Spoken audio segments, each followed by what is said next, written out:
Hey, welcome. It is Rum and Coke slash controversy night because I didn't have controversy last night. So what I usually do is I'll either have controversy on Friday or I'll have Rum and Coke on Saturday. Sometimes I'll combine them. So this is a combination on a topic that, God, I really hate talking about, but at the same time, not kind of needs to be talking about because it is, somewhat controversial in the Twitter sphere, although I don't think that anyone here is really going to have too much controversy from everything we're going to be talking about.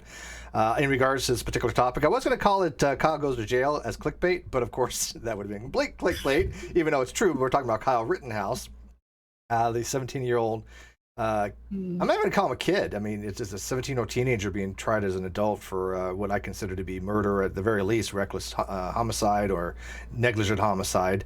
But we're going to be discussing, basically, he claims he's a vigilante, which again is a really odd term. So I title this vigilante or murderer rather than like vigilante or hero, because some people are proclaiming he's a hero.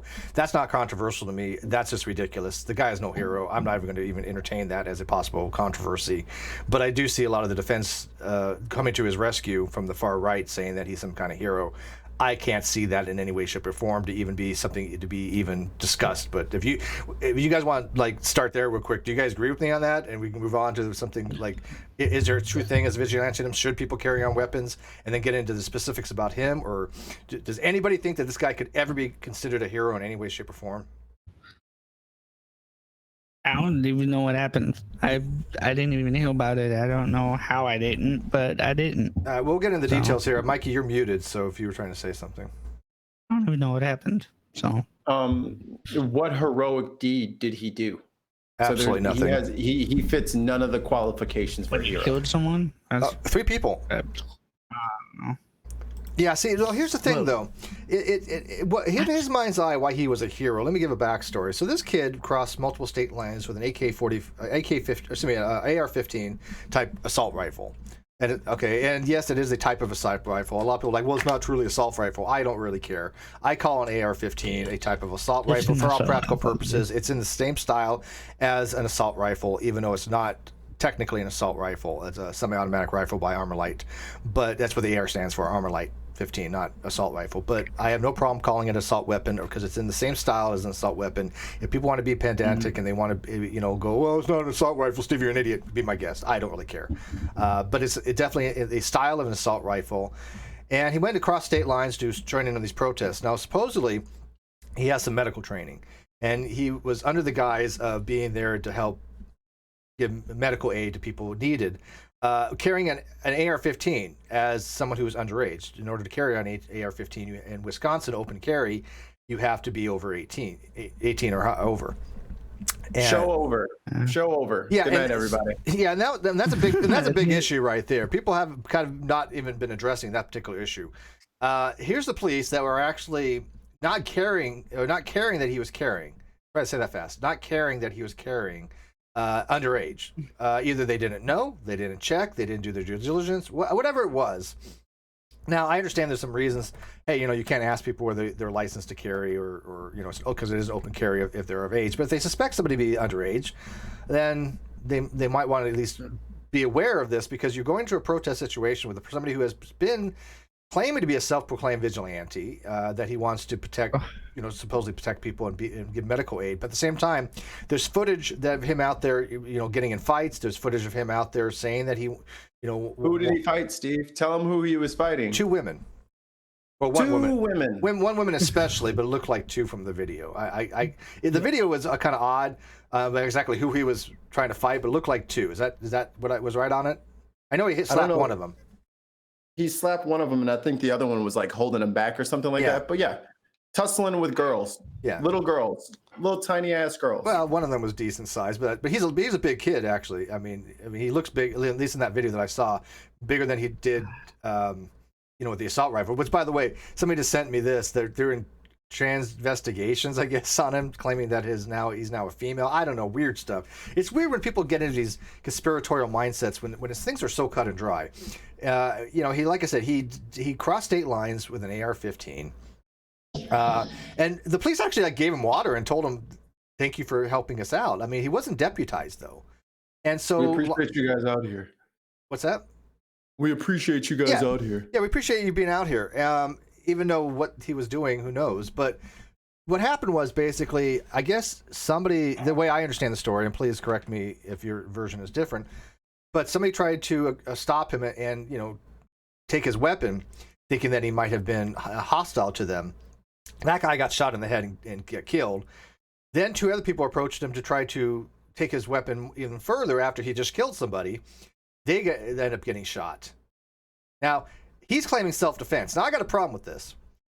First, if somebody tries to take your weapon, that's not necessarily grounds to kill them, because your life may not be in danger, but, you know, there's something to be said there, okay? But what was the reason why somebody was taking his weapon? He might have been threatening. And look, and you have a guy at a protest who with an AR-15 who looks like he's threatening people. People might want to take his weapon. I can understand the mindset for that, right?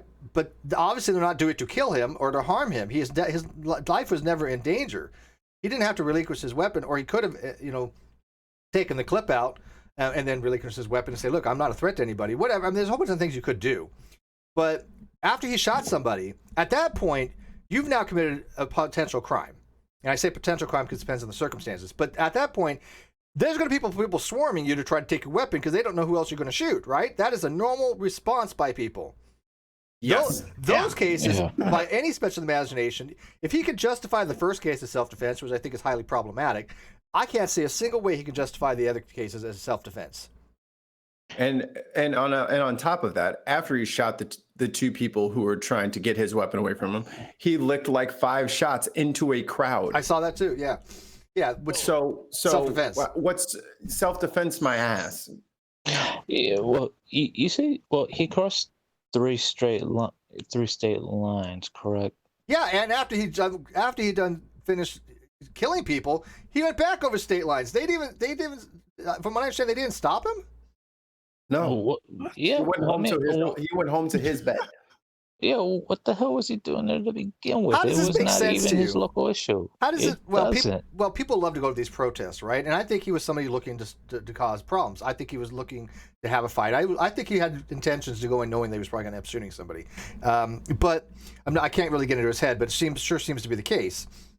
But how is it that he, after shooting 3 people, look, a police officer shoots somebody. Let's say it's absolutely legit. Let's say the person tried to stab him. You know, let's say that even the officer got stabbed. You know, he's going down. The officer pulls his gun and shoots the guy dead. It is a clean shoot. You know, no one could argue otherwise. It's a clean shoot.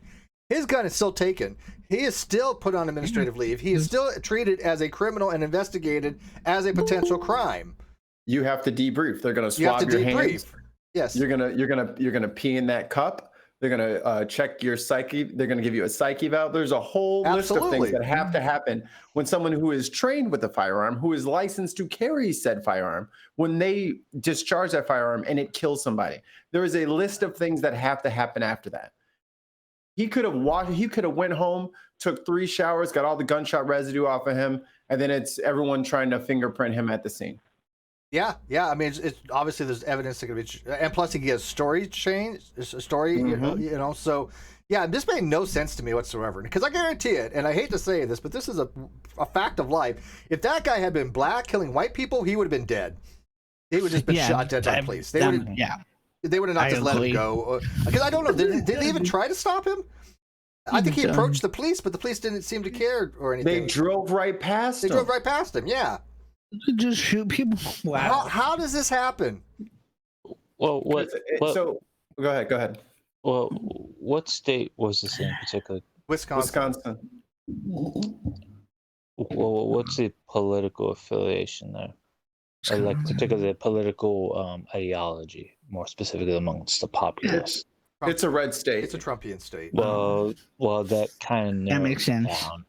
Well, yeah, that kind of narrows it down. Well, narrows what down? The fact that he had an an AR-15 style weapon, and he just shot 3 people that end up dying, and they just said go. You know, they just drove by past him, and he just went home like nothing happened. Hi. Well, if you had people. So here's something that's crazy. There's this obvious group of protesters, right? And then there's a line of cops. He walks from the group of protesters, rolls on the floor, tussling with people and then licks shots into the said group. The cops are standing right there watching it. Yeah, I watched one cop. He saw what was going on. He just calmly right past him. He calmly turned around and just started walking. And then there's an actual police car that goes right by that doesn't care. Between the time that he was on the floor to the time that he walked past the cops is like 15-20 seconds on video. Oh, they saw him shoot into a crowd and they didn't even disarm him. Yeah, I just none of this makes any sense to me. Absolutely makes no sense to me. Like even if they thought he might have been justified. All right, son. Let me. I'm gonna need to hold that for you. I need to get that out of your hands right now. Yeah, and cops do that to other cops. It's like your adrenaline is all crazy. I'll take your weapon for that. Just let me get that off of you. Go chill in the squad car. I'll take you back to the station. We'll sort all this out. They didn't even do that. He just sprayed into a crowd and you just drove right past him and no one questions him and you let him drive home. And here's the thing: the second guy that tried to take his weapon. I don't know what he thought this would do, but I guess he threw a plastic bag at him or something.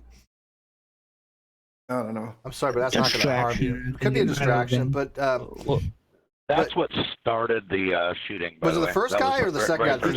The first guy. It was the very first guy. I have spent the last 2 days watching every video I could find of this particular event because I'm personally invested in instances like this.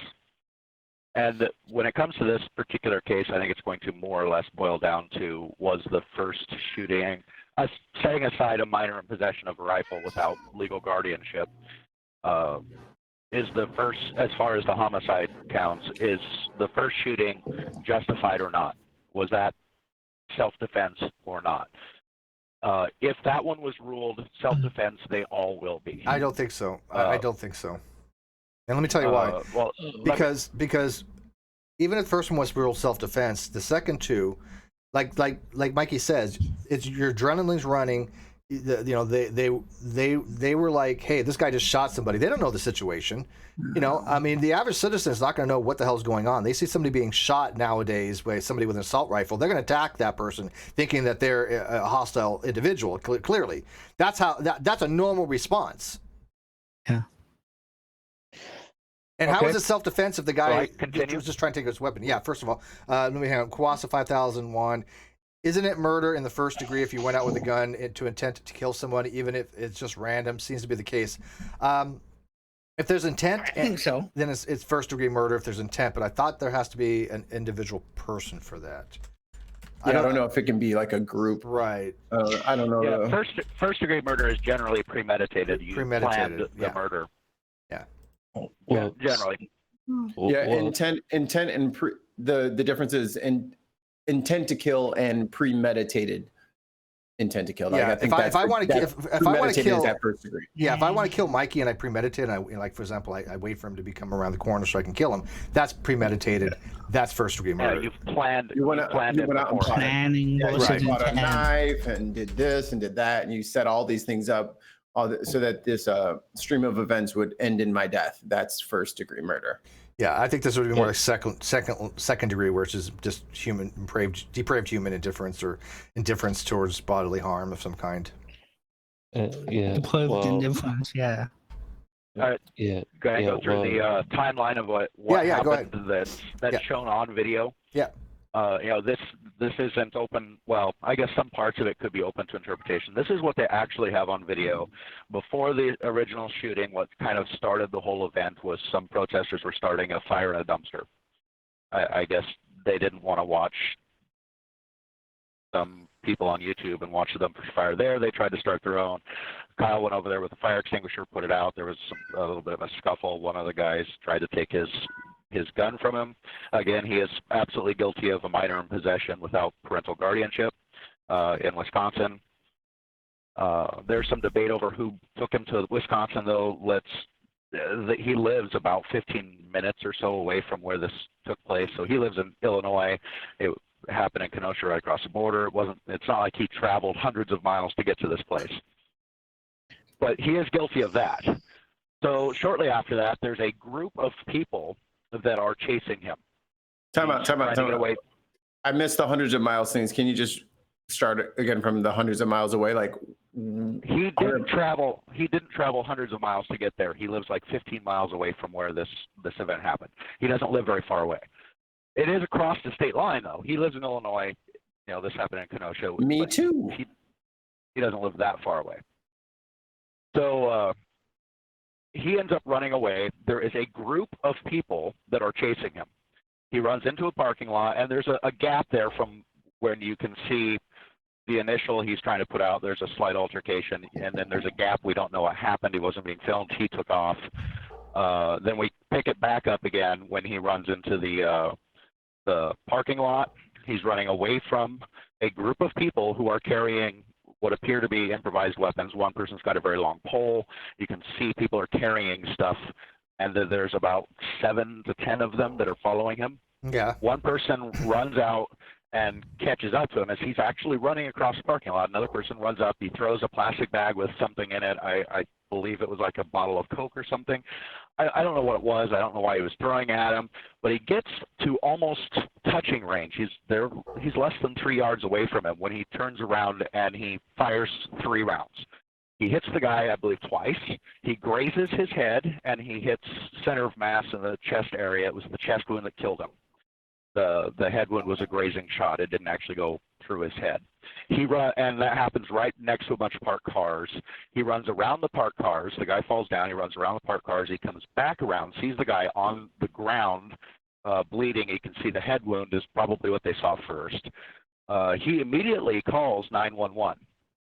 And you can hear on the video. I just killed somebody.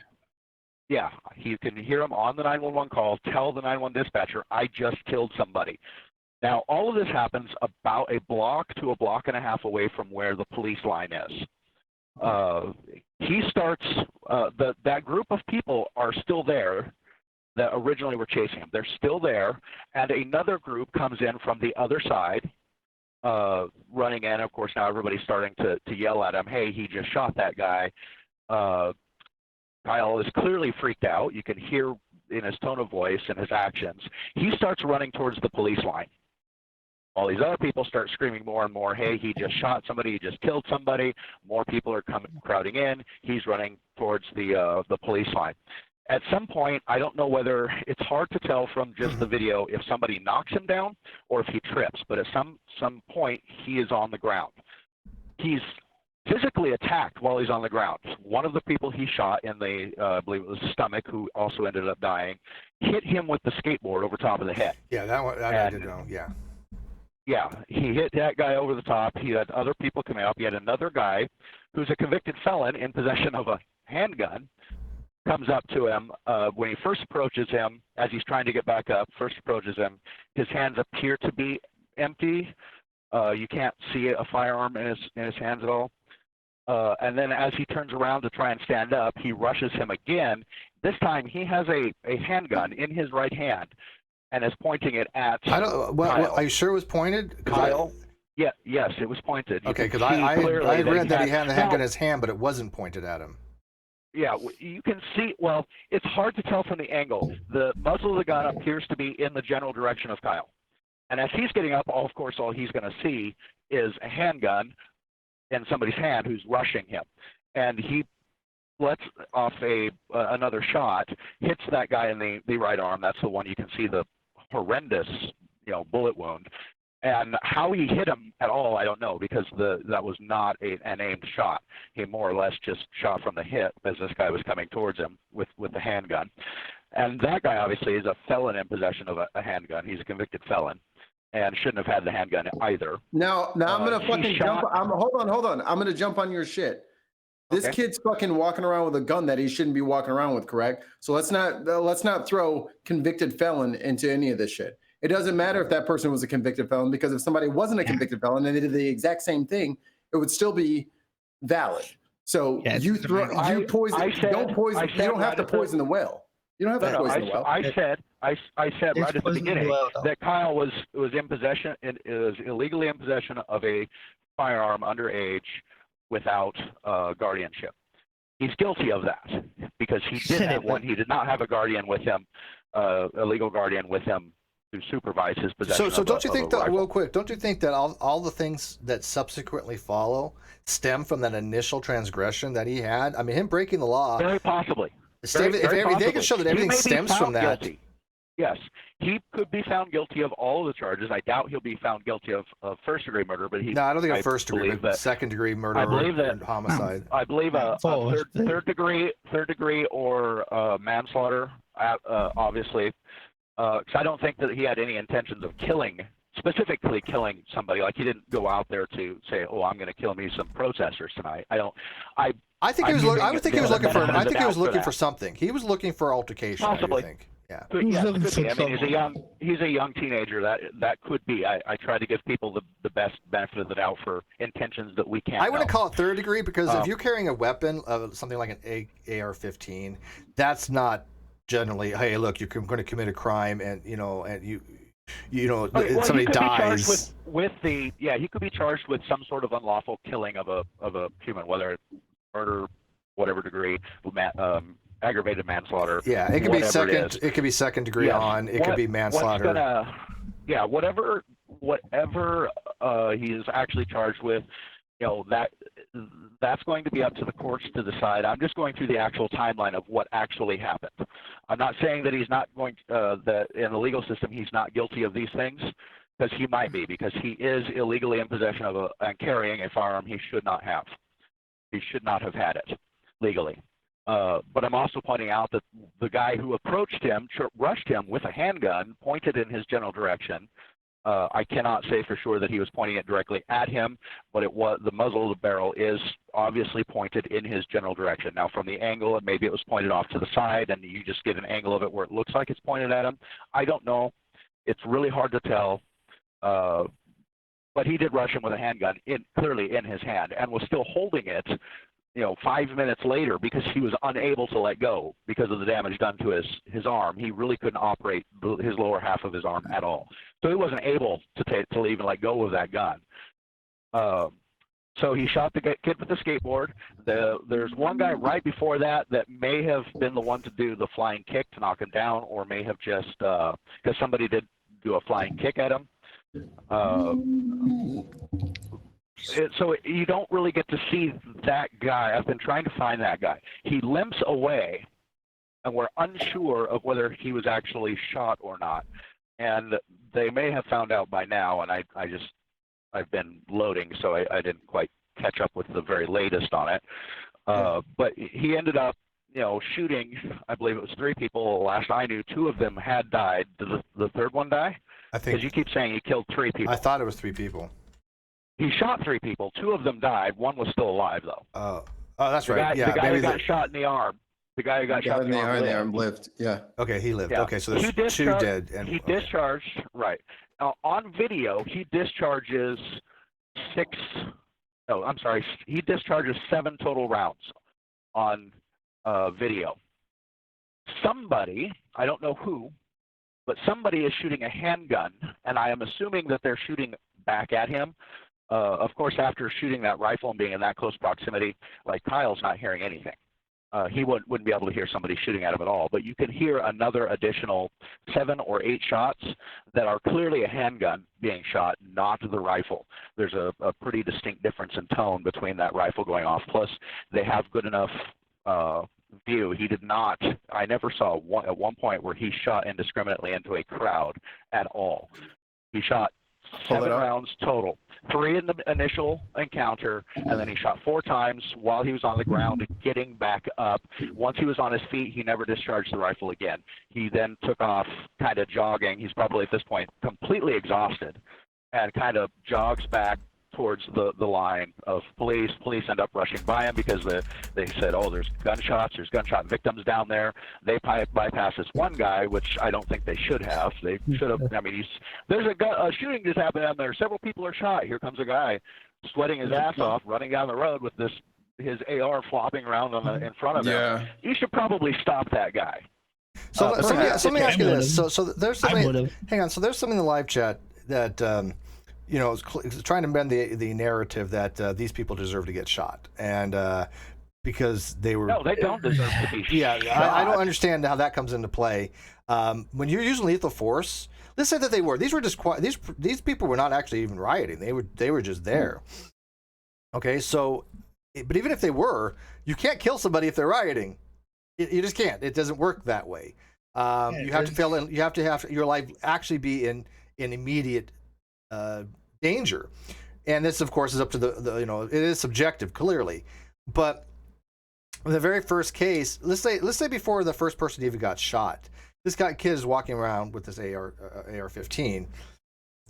Anybody with a weapon at that point could have just probably tried to take him out, thinking that he was going to be some kind of like school shooter kind of thing.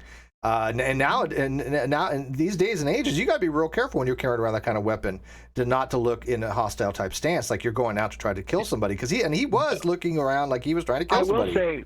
I will say there was an actual militia group there that were all armed. So there were many people there that were armed with ARs. They had full plate carriers. They had med kits. The one guy runs up to assist with the guy shot in the arm. There's actually probably because there was an actual journalist type person. Yeah, he was trying to fit in with those groups. You're right, and that's true. There were people actually there to help. There was militia groups. That goes into were they deputized? I don't think that they were.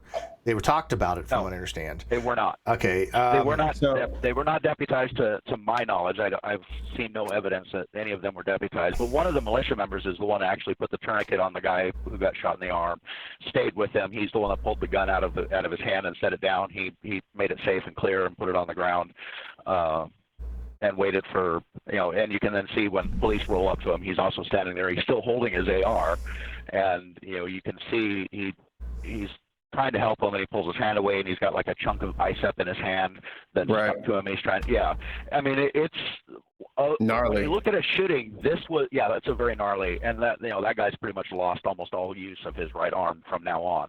He's gonna lose he might that be able arm. to move it around. Yeah, if he doesn't lose the arm, I doubt he'll lose the arm because it didn't appear that it actually broke the bone. So, and his brachial arteries and his the brachial nerve run along the backside of the arm there. So he'll probably retain. Yeah, it runs on the back. Your funny bone and your arteries all run along the underside of your arm there. And he got shot across the top. It entered on the inside, right above the elbow joint, and then went kind of diagonally up and out, and it took that, a 4-inch section of his arm with it. Big chunk. Yeah, that's the difference between, shooting somebody with a rifle and shooting somebody with a handgun. Rifles are far more powerful. 5.56 tore that shit off. So let me ask you this: so when they're and 5.56 isn't even all that powerful of a round. I mean, if he'd have been shot with a 308, it probably would have taken his arm off. Or 7.62. So I still have a bunch of questions. Like, for example, when they're driving past him, they have all these police vehicles driving right past the kid. The kid has his arms up in the air. They're thinking one of two. I don't understand that. They're thinking one of two. Maybe they're thinking this guy is trying to say to them, hey, I have nothing to do with this. I'm just here. I'm a militia. I didn't do this. And he's walking to the side. Maybe I might give him the benefit of the doubt. They might be thinking that. But at the same token, people are yelling, hey, that guy just killed somebody. And what bothers me the most is that he didn't stay there. He didn't put his weapon down. He didn't get on the ground. He didn't do anything to signify that he was the shooter. He didn't surrender. He didn't go to the police station. He did nothing. He went back home. At that point, I'm sorry. Any idea you have for a self-defense claim, to me, is highly problematic. There's conflicting. Yeah, there's conflicting stories as to exactly what happened because the video ends with him talking, or at least video evidence of him himself ends with him talking to somebody in the patrol car in the back. The Bearcat and the couple of Bearcats rolled forward. And there's one patrol car back there, and he stops next to it, and he starts talking to somebody there, and then that's the end of the actual video evidence. And then we have hearsay of what several different people claim happened. One of them was they released him without charging him. He was a minor. He had to go home. They told him to go home. Other people said that he fled. They didn't say anything to him. But the police certainly didn't detain him. They allowed him to leave the scene. And one of the damning things, and I try to ascribe what I would think a reasonable person. I would imagine this kid is pretty damn freaked out. He just shot a bunch of people. He was mobbed by several people. I can see, especially after seeing the video of lots of people getting beat in these riots for whatever reason. Protest. There's Protest.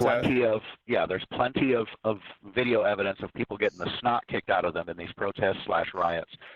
I don't think it's unreasonable for him to believe that with this group of people coming after him have ill intent and that he could be, that he is actually in fear of serious bodily injury. So here, let me play Monday morning quarterback. If you know that these events sometimes turn violent, and you're a punk ass bitch who hits women, maybe stay your punk ass home. I don't disagree with you that he shouldn't have been there. There ain't no reason for his little. Yeah, no, I think everybody agrees with that. He had no place. business being there, underage, with weapon. He was. That's just a powder keg waiting to happen. So Sandering, did you?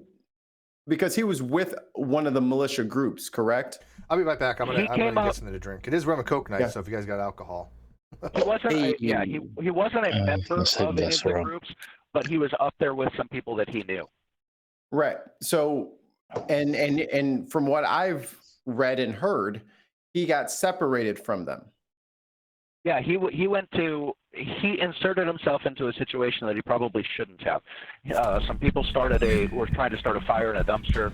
He went over with a fire extinguisher to try and put it out. We have some poor video, but we have video of the beginning of that particular altercation, and then some of the people who were trying to start the fire started approaching him. It looked like they may have been trying to grab his firearm. He ends up realizes he's alone and kind of takes off, and we don't really see anything. There's a gap between that particular incident and when we next see him running into the parking lot being chased. And that's why all of this happens, because correct, that moment of panic when the people that he was meant to be there with aren't around him, and he looks around and he has flashbacks and he hears that riot word keep triggering in his head, because there was no rioting at that point. It was a protest at that point. But that riot, danger, riot word is everywhere in social media right now.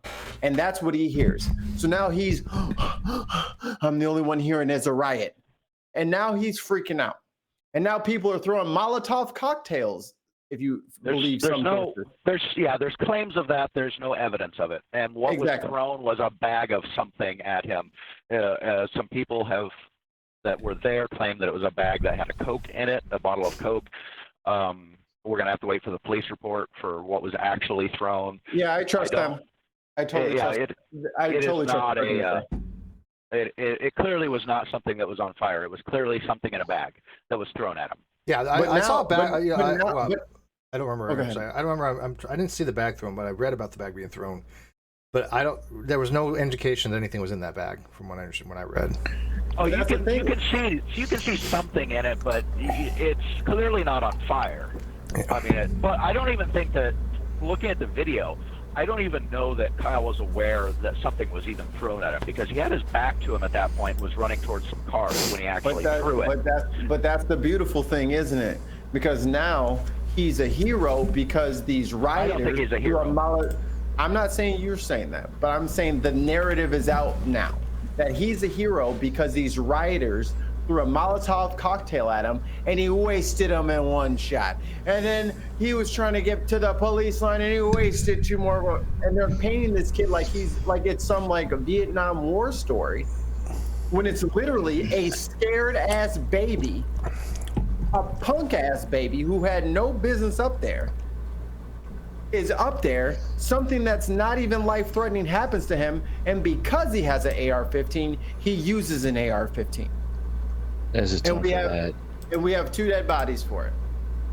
There's a term for that. It's called. I'm not going to argue with what you just said, because I happen to agree that he shouldn't have been there. He shouldn't have been armed. When it comes to the point that he had 7 to 10 people who have items in their hand that you cannot quite tell what they are, but one of them is a long pole. You can clearly see the long pole one of them is carrying. So he's being chased by people with what appear to be improvised weapons, bludgeoning weapons. Suppose that is the case. That is the case, And that doesn't inherently give you a right to shoot somebody. That doesn't necessarily. No. Right. I mean, because somebody having an improvised weapon doesn't mean, hey, I get to kill this guy. They have to be trying to use that weapon against you. Did you see anybody trying to use a weapon against him? Now the handgun, like I said, it was in his hand. You say there's from some angles looked like he was being pointed at. I don't think that was the case, though. I think that most reports have said that it was not being pointed at him, but he did have a handgun. But yes. And that's gonna come out in the investigation, and there may be other angles where they'll be able to better determine. I don't know for sure that it was being pointed at him. However, it was in his hand in front of him when he got shot. Yeah, that's why he got hit in the arm, because that arm was extended forward. And by the way, even if you're being chased with weapons, that doesn't give you a right to kill them unless they are right on top of you, ready to kill you. Sorry, that doesn't work that way. Hold on. We're looking at the same person in the chat, Steve. Why are they chasing you with weapons, bruh? Because you just shot somebody because a bag with a Coke in it flew over your head and you freaked out and hurt somebody. You don't know what their intentions are. Wait. Kyle was already being chased at this point by people with weapons. He was chased into that parking lot. In the parking lot is where one person sprints forward towards him, throws the bag of something, and gets within 3 yards of him. And when Kyle turns around and sees this guy almost right on top of him, he turns around and fires 3 shots. Yeah, I'm sorry, but that's not a justified kill. Shots. I don't think that's a justified kill. And so I don't believe that Kyle even knew that something had been thrown at him. However, before he discharged his firearm at all, he was being chased with people with what appeared to be improvised weapons. Now, maybe they're not improvised weapons, and the investigation will go and hopefully figure out maybe what it was. I don't think it would matter one way or another. In their hands. When you discharge a weapon, there are very specific conditions. Well, the bar for self-defense is you have to a reasonable person. Yes, a reasonable personal law. Yeah. The reasonable person rule. Yeah. A reasonable person must believe that they are in imminent threat of serious bodily injury or harm. If you are being chased by 7 to 8 people with improvised bludgeoning weapons, especially with some of the horrible media coverage of what's been going on, and you're white and you're scared, go ahead. Yeah. With the weapon you're not supposed to have. Regardless of what your race is. It makes a difference, because white is not just pigmentation. White is also culture. And that's a big thing that is missing from all the details. The nuance of the situation is being lost. Because if he's closer to Kenosha than I am, living in the suburbs of Chicago, you don't live around with no black folk. You're not used to people protesting. You scared. Him scared. Yeah, he probably was scared. I'm not saying. What I'm saying is that that puts him at that fear puts him in a compromised mental state in which he should have never had the shit. Yeah, because with a reasonable person, right. Look, hang on, if one of those people had attacked him with one of those weapons, like tried to physically attack him with his weapons, this would be a completely different story. But them having weapons, we don't know that from the video. We don't know that from the video evidence. Well, he wasn't physically harmed, right? So they didn't. But somebody did try and take on the video. Somebody did. Well, again, we're looking at. They tried to take his weapon. It appears that somebody. Well, no, we don't even know if they tried to take the weapon. Supposedly. But they did reach out to try and grab it. Yeah. And now there's a group of people. He takes off running. He's being followed by these people. God, yes, I went through puberty. Jeez. He's being followed by people with what appears to be improvised weapons. The question is would a reasonable person, with the media coverage that's happened up to that point, if they were paying attention to media at all, would a reasonable person be in fear of serious bodily injury? And it's hard for me because I sit there and it's like, well, one, I wouldn't have been in that situation to begin with. But would I be? I don't know. If I had an AR-15, I'm carrying it with me. I mean, I don't carry my AR-15 around with me generally on my person. Right. It's like an adult. Like an adult would do. It's a specific defensive weapon that I have for specific reasons, and wandering around town isn't one of those reasons. Yeah. I have a handgun carried for that. You know what's crazy? You know what's crazy about what you just said? The crazy part is this little mass shooter McGillicuddy, I refuse to say that bitch's name. He just killed somebody. He just shot somebody. So where's my right to disarm this bitch? And that's my point too. People look. He's dangerous. If somebody now. shot somebody. Now you're at the point where, hey, he just killed somebody. He could just much start shooting into the crowd and killing people. Which, by the way, he did. He did shoot in the crowd. No, he did not discharge it. Well, he discharged in the direction of the crowd. That I did see. What? 5 times. Depends upon what. No, he didn't. He fired 7 shots total. He shot 3 times at the very beginning. None of those 3 shots appeared to be very controlled or aimed. He did hit the guy twice. He winged him once, hit him once in the center of mass. You could claim that that's firing indiscriminately into the crowd, though he was firing at the guy in front of him. When he was knocked to the ground, he was firing at the people standing over him, and he fired 4 more shots. He hit 2 people. Apparently, the third person that was limping off wasn't actually shot. He did miss him. Somebody mentioned they saw something where he was not shot. But he never just shot into the crowd. You're talking about the one guy that kind of hunkered down and limped away. That guy. Yeah. I don't. Wearing white pants. I don't think he was shot. Yeah, I don't think. Yeah, it's hard to tell from the video evidence. He did limp away, but he also got up off the ground, so he could have fallen or something and got up and he limped away after the guy started shooting. And I'm seeing in the crowd, they're like, oh, well, yes, he killed someone after he was being chased down. It doesn't matter. Yeah, I this don't think person, it does either. to the average onlooker, is an active shooter. Yeah. And when I see, I'm sorry, a white kid with an AR in an active shooter situation, that kid needs to get his gun away from him now. Yeah. It don't even matter about who he's shooting because it is very indiscriminate at that point. We have how many school shootings to look at for proof of concept? Yeah, this is kind of a thing. Hang on. Let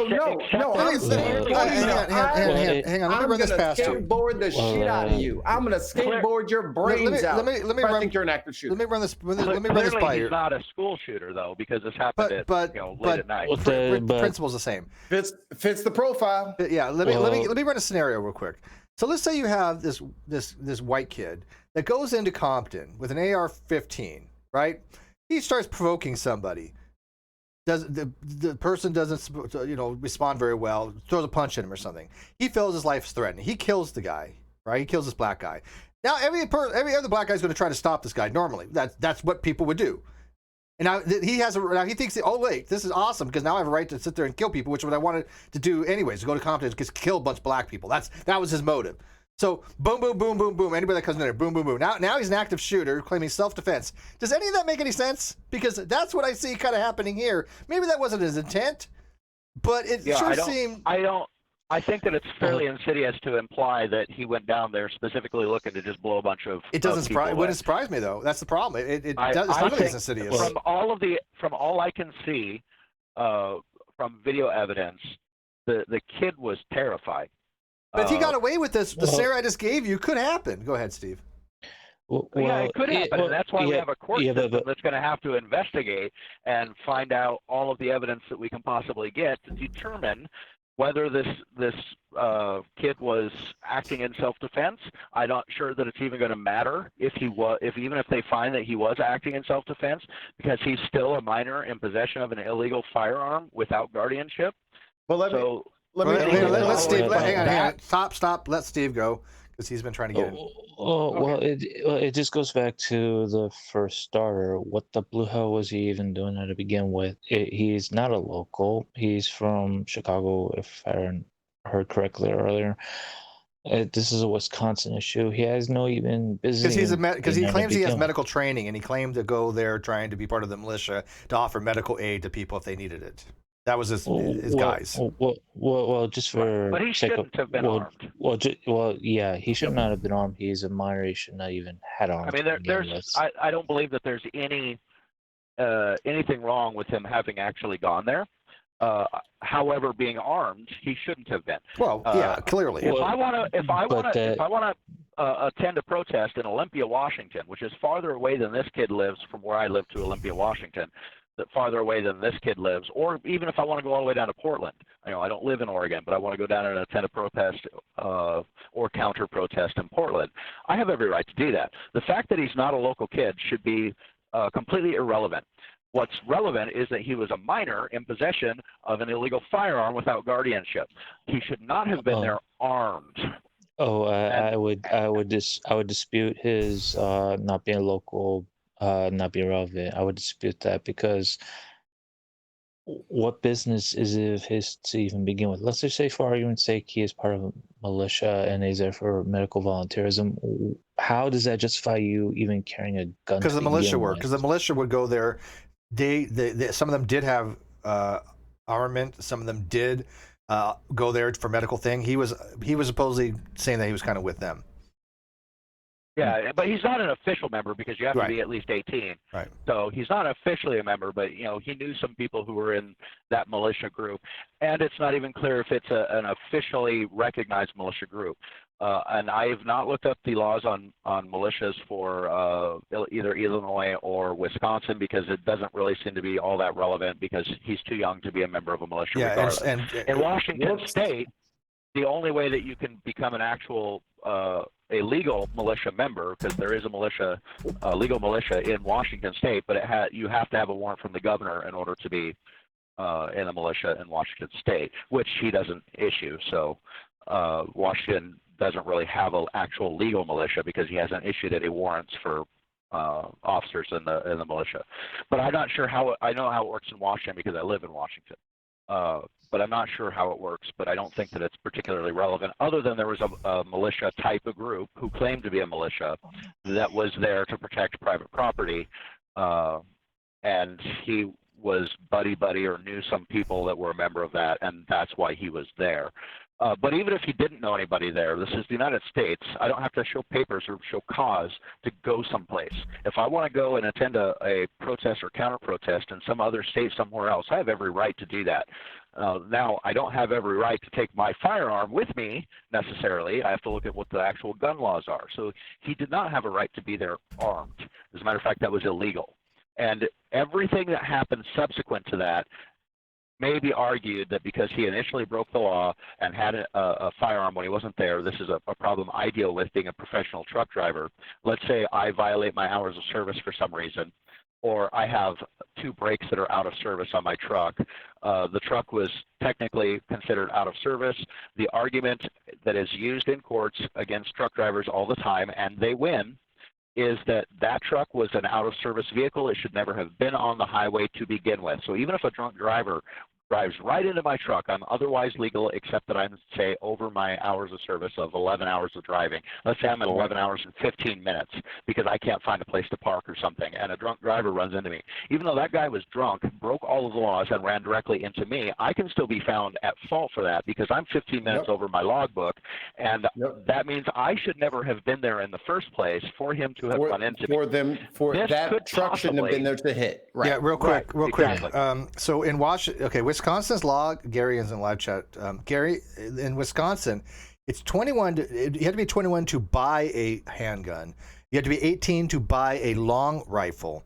To actually use a gun, like a long rifle, is 16 and 17 is minimum if you're hunting. If you're actually out there hunting, but for a long rifle, you have to be 18. Generally in guardianship.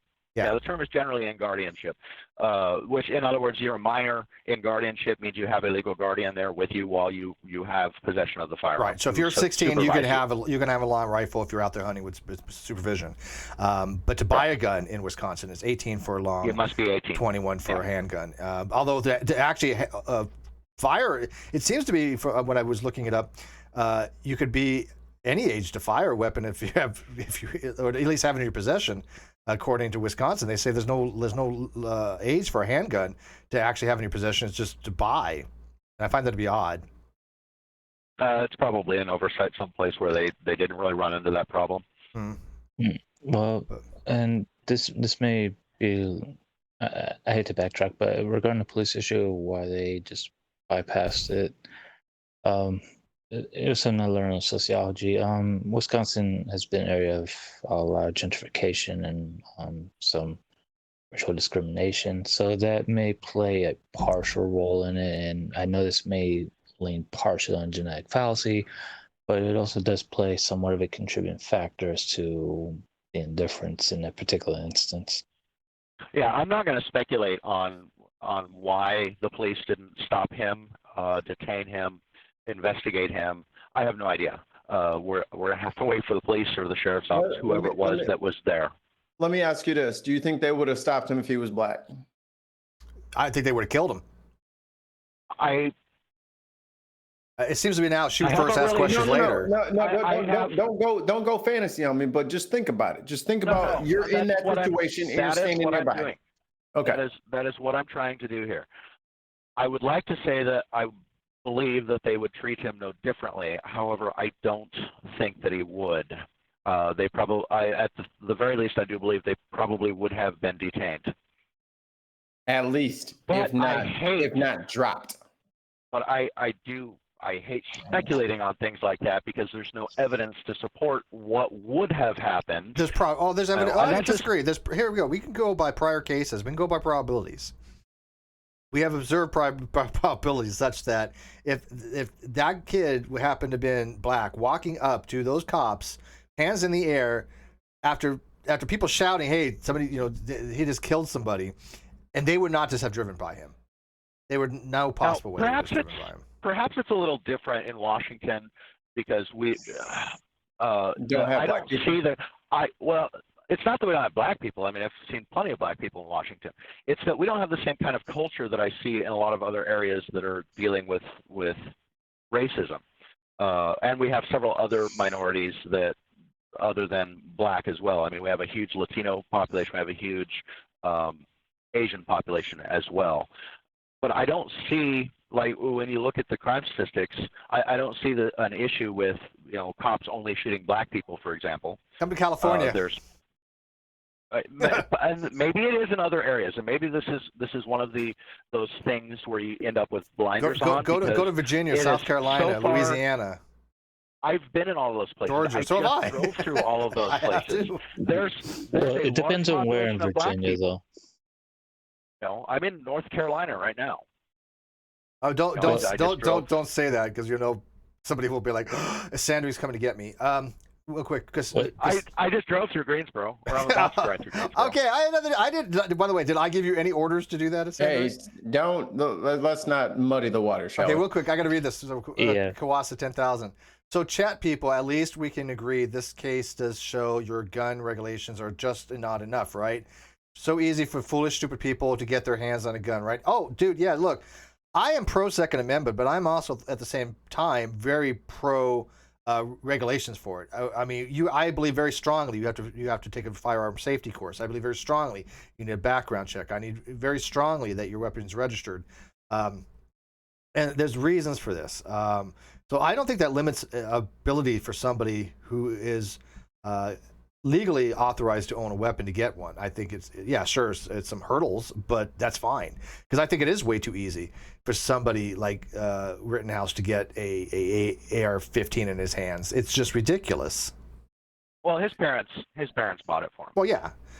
So the firearm was purchased legally and it was given to him legally. So he legally owned it, but he was in illegal possession of it because he was a minor. So the amount of I don't know if they can even legally own it. I think the parents could basically say you can legally own a firearm. Yes, you can legally own a firearm. You can't use it or possess it. Off your private property, unless you're in guardianship, off of your private property. So this had happened if he had shot people and he was on his own property, this wouldn't be an issue at all because he's legally allowed to. Also you have castle laws. In Washington, the black population in Washington is 313,000, and then the black population in Wisconsin is 5,672,297. I didn't say that. I said there were several other minorities. I said I've seen plenty of black people. Yeah, Yeah, but the Good to point that know. Mikey was getting, at, But that the population here's density is another, entirely different, though. yeah, It's a here's whole different thing, especially in that area of Kenosha, because I was going to go to school up there at Carthage. It's kind of the halfway point between Chicago and Milwaukee, right? It's a little bit on the Wisconsin side, but it's kind of that like halfway mark, and you can kind of see it from what is that, 294 going north, or 290? I can't remember which one it is, but I've been up there a few times. I went to boot camp up there too. Great Lakes Illinois. and Skokie. Yep. Yeah, So, that's not too far.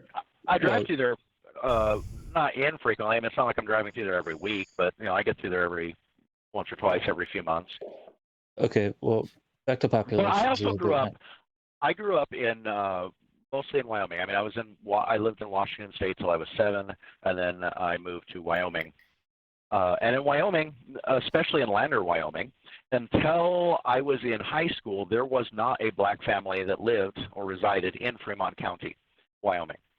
So I went to the rest of from 3rd grade to 6th grade, and then all the way until I think I was in my junior or senior year in high school. And we had a black family move into Lander, and everybody knew who they were because they were the first black family there. Ones, yeah. Yeah. Now let me hold on. We just hit a very beautiful moment for everybody who's not you to think about.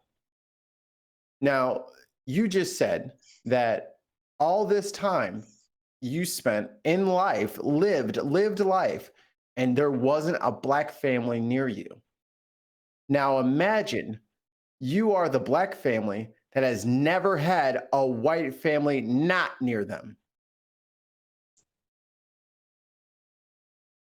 It's crazy. When you think when you want to talk about when you want to talk about outnumbered, when you talk about surrounded, when you talk about pressured, stressed, and you have no idea whether these are Klansmen, whether these people are cool, whether they're Buddhist, whether they're whatever. You have no idea, and they're all around you every day of your life.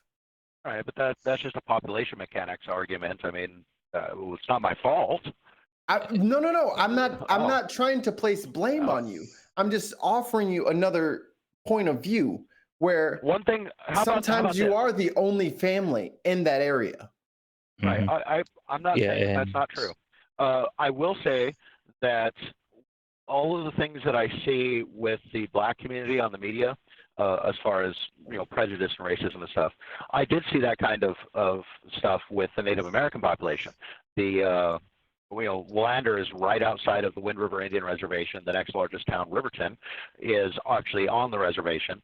So we're surrounded almost by reservation, and I don't think that it's a very good analogy specifically because there's a lot of issues specific to the Native American population and the reservation system that I think are horrible and have caused a lot of extra problems. But when it comes to prejudice, at least, I understand that it exists.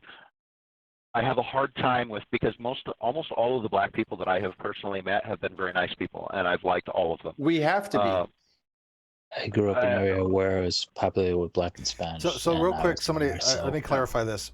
It says very clearly, open carry is legal for any person who is 18 years or older who is not prohibited from possessing a firearm under the state and federal laws.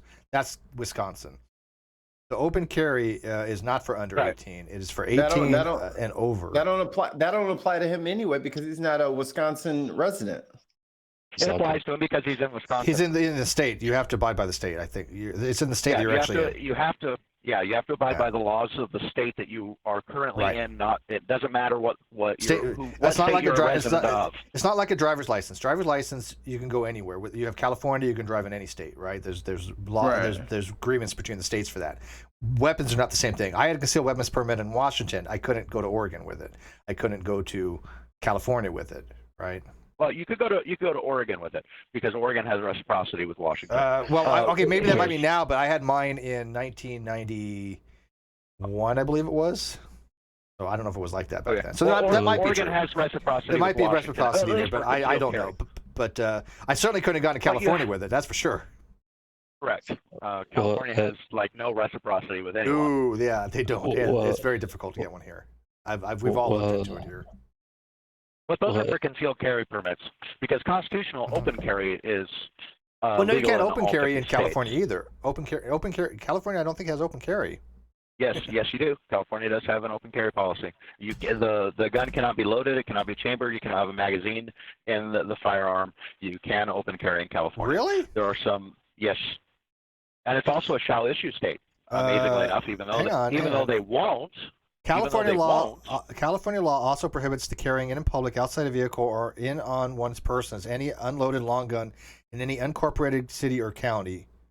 I don't think they have open carry here. Yes, you can. Now there are certain counties where the law changes, because there's also county laws as well. Like LA County, I don't believe they allow you to open carry, period, in LA County. But because I've watched First Amendment or Second Amendment auditors in California. Now, granted, they were up by Sacramento. They do not carry. It is not legal to carry a long gun, but you can carry a pistol As long as it's not loaded. It is not loaded. Correct. Yeah, it has to be in plain sight. Yeah, it has to be in plain sight, and not in a prohibited area. Correct. Well, Ascending, I just want to ask this: are you familiar with in-group and out-group theory of relations? Did you ask me a question? I missed the first part of that. Well, this is picked up in sociology. There's a term. There's a model is called in-group, out-group relations, where the in-group is where it's primarily the dominant, particularly, say, like society or what have you, and the out-group is those are the outside that category or the more marginalized group. It was something you mentioned earlier, particularly you grew up, and Mike brought this up, you grew up, it was until around middle school, if I recall correctly, you said you didn't come across Black family moving into your neighborhood. Yeah. Late high school. Yeah, late high school. Sorry. Well, that's a clear demonstration of the in-group, out-group, particularly model and behavior. When you're around that particular in-group, and the in-group has a specific way of talking, acting, interacting, and sociological structure, and then part of the out-group comes in, it does raise some questions like, okay, what the F is this? What are they doing here? That didn't come up at all. As a matter of fact, the Black family in Lander was welcomed with open arms. The son that attended high school was very popular and was warmly welcomed. Yeah. Now, the gay kid that came out in our high school was dragged up into Sinks Canyon and was shot in the head with a .22. So there's some issues there, but racism towards Black was not one of them. In my area, we had we didn't have any. I didn't even really experience any kind of racism until much later on in life. It just wasn't in my area. What we had in my area was Asian more than anything else. Gangs. Asian gangs were in Hawaiian Gardens, down on Beach Boulevard. There was Filipino and I think it was Thai. No, not Thai. They were not. What were they? I think it was Vietnamese. Yeah, Vietnamese gangs. But I remember one time very clearly. There was a fight going on. This was in high school, and we were in a park that was not too far from the high school, and they were getting a fight. And all of a sudden, this Asian kid pulled out a automatic weapon and started spraying it around. And we all took off, and I just jumped this fence like it wasn't even there, like this hurdled it. Because you're like bullets flying around, you're like, I'm gone. There was no standing around going, okay, I'm gonna go check this out. I'm like, nope, I'm done. I'm out of here. But yeah, we didn't have any problems with racism where I was at. I just wasn't even heard of. I don't know. Maybe I had a decent suburb that we were in. And by the way, I'm from St. Louis and I live in Chicago. I haven't had the privilege. We should want to change and see what it's like. But for the long arms, long guns. It's in mostly unincorporated areas. Like obviously my landlord's a hunter. He takes his rifle all the time, and he goes out to the mountains that are just like, a couple thousand meters away. There's mountain ranges up here with quail and stuff like that. He can go shooting anytime he wants in the quail range for quail out here, and the rangers and all stuff are fine with it. It's perfectly legal. But if you go to downtown LA and walk around with a long gun, you will be arrested. So it's where prohibited. It's prohibited in the non-unincorporated areas. Yeah, and what the center says is that they're more Hawkskull. welcoming. Well, Sorry, the center, I'm trying to read the. I got out both my devices specifically so I could read the live chat, and it's been an interesting discussion with all of you that I haven't even paid much attention. But somebody did ask a question: is it legal to cross state lines with a firearm as a minor? And the answer to that question is it depends upon what state you're traveling into. Some states will allow you to enter the state with a firearm if you are in guardianship. Some states will not. So it is entirely dependent upon the individual state laws, and you need to know the state laws. And this is true for transporting a firearm, period. Because I transport a firearm in my truck, and I actually have 3 lock boxes because there's certain states that I have to have everything completely locked up in lock boxes that aren't in the same compartment just to travel through that state. For New Jersey, which I almost never go to, New York is one, California is another one. You can travel through the state with a firearm if it's properly stored, as long as you're not going to the state for like a vacation. Like Right. I traveled from Seattle. Near Seattle, Bremerton. I traveled from Bremerton to near LA region, California. We drove through those states, Oregon and California, with my guns, but they were unloaded. Yeah. So. Yeah, I have 3 lock boxes, and I've got one which carries the frame in my cab. And then I've got 2 compartments in the back of my headache rack, which are outside of the truck. There's 2 lock boxes, one on each side in different compartments, and one I keep ammunition in, one I keep the actual slide and firing mechanism in. Yeah. So just to be extra secure. Yeah. So now they're trying to make it sound like he was being shot at by people and he was just returning fire. I don't think that was the narrative. No. Well, we don't even know. Who was shooting, but there were 7 or 8 shots that went off after right at the end that are clearly handgun shots, and we don't know who is shooting, nor do we know who he's shooting at. The assumption is that somebody is shooting a handgun at the teenager as he's walking or stumbling away.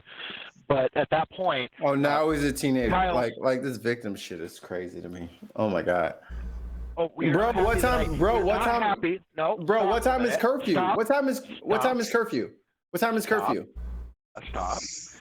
What time is curfew? I used his name at the beginning, and then you had an issue with people using his name. You were not going to use his name, so now I'm pointing out that he's a the teenager. Shooter. Call him a shooter. He's a shooter, right? Shooter. Well, no, I'm not going to use the shooter because that comes with a specific connotation. He did shoot somebody. He is the shooter. The shooter is bad. He did shoot somebody. So Can I finish my statement? Not an active shooter. Connotation that has not been proven yet. If it is proven, if he's been found guilty in a court of law, then yes, he's a shooter. I don't know. I don't think it depends upon that, though, does it? He still shot somebody. He's the shooter, whether he was justified shooter or not. He is considered the shooter. He shot. Am I looking at that wrong? He shot, and he's not a shooter. He's a rock. He's a rock. He's not a shooter. He's a rock. The individual is stumbling away. He can't hear anything at that point, by the way. So. Because somebody had brought up, not specifically in this group, but somebody else had brought up that when I mentioned that somebody was shooting a firearm, and we can only assume that somebody was shooting him, a handgun, was shooting at him. Why would they shoot at him? That's crazy. Because you just killed somebody? Oh my God, that's wild. Someone tried to get rid of an active shooter. I never, all I said was somebody else is firing a handgun. We don't know at who, or we just know somebody's firing a handgun. And do you think they would have been justified? Do you think they would have been justified for somebody else to shoot at him? Yeah, if he just killed that guy, right? Which he did. When the shots were actually fired in the video, no, that wouldn't have been justified. That would have been considered murder. Okay, had they shot 30 seconds earlier while he was still pulling the trigger. Then yes, I think that. Really? So after the first guy got killed, if somebody would have shot him dead thinking he was an active shooter, do you think that person should have been tried for murder? Or No, I said if they had fired 30 seconds earlier, I don't think that any jury would have convicted them of murder at all. When they started firing at him, or when the shots started firing, he was facing away from the crowd and trying to go back. And then we hear another 5 shots, and he stumbles 5 to 7 shots as he's stumbling forward. He doesn't even have a hold of his rifle at that point when those shots go off. I think that after killing 2 people and wounding another, if he would have been shot dead, I don't think anybody would have been tried for it. Possibly not. I mean, the court system would have had to define that. Just looking from the outside looking in, when those shots went off, he wasn't a threat. He wasn't threatening anybody, although he was still armed. So, I mean, I guess, but he was moving away from the situation. He had dropped the gun and was threatening nobody and trying to get away at that point.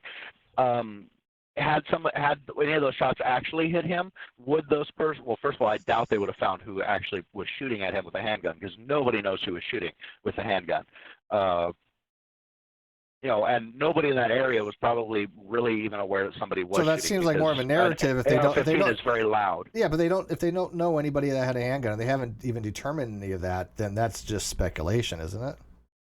No, it's not speculation. We can clearly tell the difference between the rifle being were they shot and the handgun were they being shooting shot. at him? We don't know. Okay, that's speculation. Yeah. Okay, so that we do know that somebody fired a handgun caliber gun, but we don't know. Okay, who they were shooting at. I can concede that maybe, but can we all at least agree real quickly so we get it out of the way? And I think you do as well, Sandra. But I wanted to be on record. You agree this kid was no hero?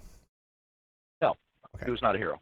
Okay, because that's what bothers me the most. He was in a situation. The right's trying to make him out to be a hero. They're trying to prop him up as some kind of a hero, and whether he's a vigilante or not, hero. I think have the biggest problem with. I have to go with Mikey's saying what is he doesn't fit the qualification of a hero. What is he a hero? No, he is a hero. He killed protesters. He's a hero to a certain segment of the propping fucking him up to be a population. hero. They already got his legal fund set up. They got the whole shebang. Justice for Kyle. They're calling it literally justice for Kyle.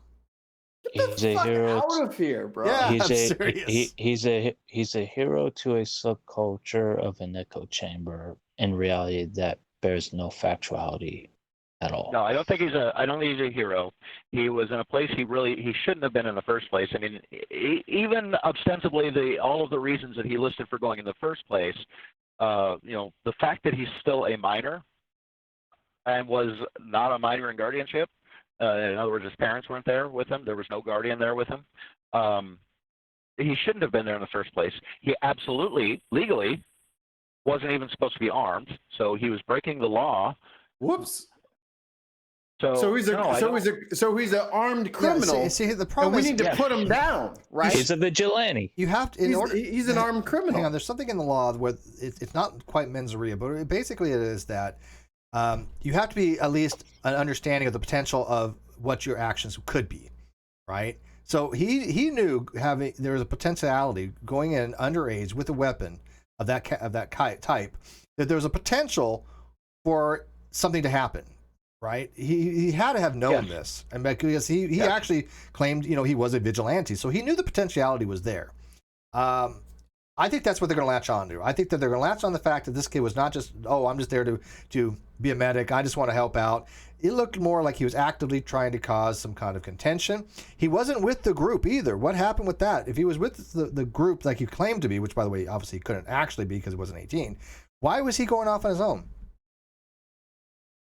Yeah, there was a whole bunch of very bad decisions made that led to a very tragic situation that should have never happened. But and I think that's what's going to. I think that's going to be his downfall.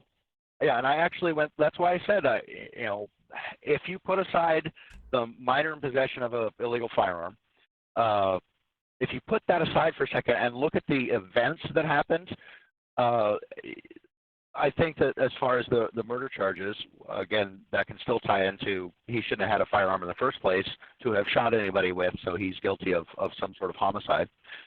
That can also be a avenue of attack legally against him. Mm-hmm. The question would be, but if you set that particular issue aside for just the sake of what are the charges against him, and is he actually guilty of them, or do we think he's guilty of them? The question is going to be whether a reasonable person would be in fear of their life or serious bodily harm when he shot those first 3 rounds. Because after he did that, he's clearly in fear of his life from that point forward. And by the way, no pro gunner. Pro gunner keeps on saying he was able to open carry a long gun under 18 in Wisconsin. No, you cannot unless you have parental supervision. Unless you're with somebody of an adult, you cannot carry a long arm under 18. That is, I just read that from state law. You have to be for possession of an AR-15. You have to be above 18 for a long gun. Steve, he's a hero. So why are you arguing with people? But I don't know why he says it's false information. I literally just read it from the web page. They have Wisconsin. already decided that this dude is a hero. Yeah, and he's justified in shooting people. When we've already talked about, even as Sandering has agreed, there's 14 different thousand ways and reasons why he shouldn't have been there in the first place. Oh yeah, I think everybody agrees with that. But Sandra, everybody looks past that shit because they want to keep their shit. And Sandra, that's the real thing. And that's the real reason that motherfuckers are fucking defending him is y'all want to keep y'all shit. Sandra, if y'all want to keep y'all shit, I'm good with that. But please call out the bullshit when it happens.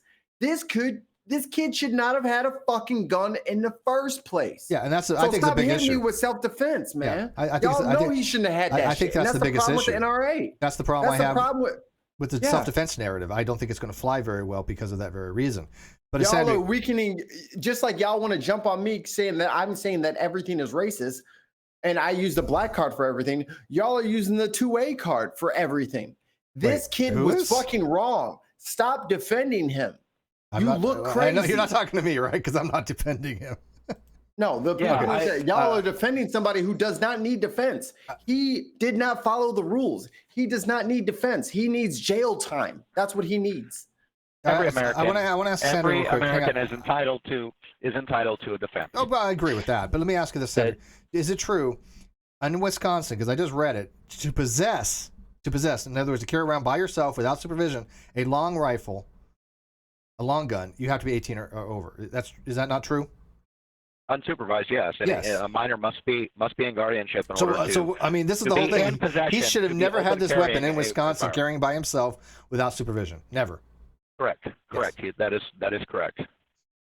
From at least this is a layman's interpretation of reading their law when it says the law's very clear on that. It seems open carry. It seems a pretty clear statement just reading it that nobody under the age of 18 is allowed to open carry a firearm except in these specific circumstances. And in all of those circumstances, it requires a guardian. Yes, I would agree with that. And furthermore, usually in the pursuant to hunting specifically. Well, in that instance, it was not a hunting situation, and it was a protest also. So there's really no more justification. Pro gunner, we got our facts, yes, off the internet, reading the actual statutes of Wisconsin law. Same way that I get the statutes for Washington state law. They're listed right there online. You can read the Washington or the Wisconsin statute as to who is allowed to open carry. Yeah, so I'm not sure what lawyer you were talking to. I don't know if it was a lawyer licensed in Wisconsin. I don't know, but I read it right off the state government website. I read the same thing. Steve just read it. Yeah, read it. Steve read it right off the Wisconsin government website. I'm inclined right now. I'm siding with Mikey and Kawasa because Kawasa just said, well, once again, the self-defense doesn't fly when the circumstances more or less indicate he went out looking for trouble. You can't go out looking for trouble and then claim self-defense. Like, well, I went up to Mikey. This is how I knew Mikey was a violent felon that had a propensity for violence, and he just loved stabbing people. He just went around every day stabbing people. And I went to Mikey, and I was agitating him. I was pushing him, and I was just, I physically didn't touch him, but I was actually, just pushing every button in order for him to attack me. I can't then claim self-defense. Yeah, because you aggravated him. Because you were actively aggravating. Yeah. So I mean, there's a problem with this whole narrative that this kid is somehow, it's just self-defense. I don't think the court system would look at it that way. Now, I do agree with you. He has a right to defense. However, I don't think the defense has a right to make this kid into a hero. That I don't think they should be doing. That I'm adamantly against. That's not giving him an adequate defense. That's playing to the public. That's where we're going to get into lawyers, and we're getting into I just forgot forming a narrative. Narrative for the public, right? Opinion, and yeah, exactly. So, poisoning the well. Yeah, but I mean, that's all this is. It's poisoning the well. Because they're already look. If they have a jury trial, the jury's going to be hard. You know, they're going to be hearing this as well, and so the jury's going to have to determine this. It's going to go through the court system. There's going to be a more further investigation. They're going to collect all of the available video of everything, and I'm sure that all of the video is going to be showed in court, and ultimately it's going to be up to a jury to decide what he is guilty of. I'm not sure how the jury is going to find him on the murder charges. I don't see how he can get out of the minor in possession because he clearly was. He's a minor and he had a gun, and there was no legal guardian with him. So I don't see how he can get out of that one. But I will be watching to find out, what's going on in court, whatever we can, because I am interested in how this is going to play out legally. I think that it's a very tragic situation. You know, 2 people were killed, 1 person was seriously injured, and none of it. So here's what the law says: necessary. Under Wisconsin statutes, anyone under 18 that goes, quote, goes armed with any deadly weapon is guilty of a Class A misdemeanor. Kyle Rittenhouse, 17, was not old enough to legally carry the assault rifle that he had.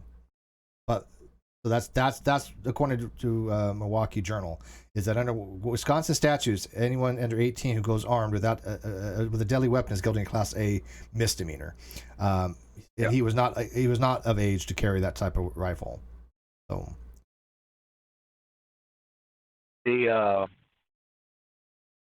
now they're claiming the source was for Rittenhouse calling 911. It's on video. One of the videos that shows him, you can clearly, you can't clearly hear. They slowed it down, and you can, going through it several times, you can actually hear him say on the phone. And I guess I should rephrase. We don't know for sure that he was calling 911. Mm-hmm. I suppose he could have called his cousin Billy Bob and said, "I just shot someone," or "I just killed someone." He specifically said, "I just killed someone," and maybe he's calling for somebody to come dispose of the body. Everybody assumes that he's was calling 911. I didn't hear the 911 call, so I don't know if there is one. So we don't know for sure that he was calling 911. That is an assumption. Okay, so for all the people in the chat that think I'm the worst boogeyman ever, if somebody approaches me in the hood and I shoot them up, y'all would have my back, right? I would. They're the ones that probably end up shooting you. Yeah, funny. Yeah, right. To change. Yeah, exactly. Sorry, right. Mikey. And goes, doesn't it?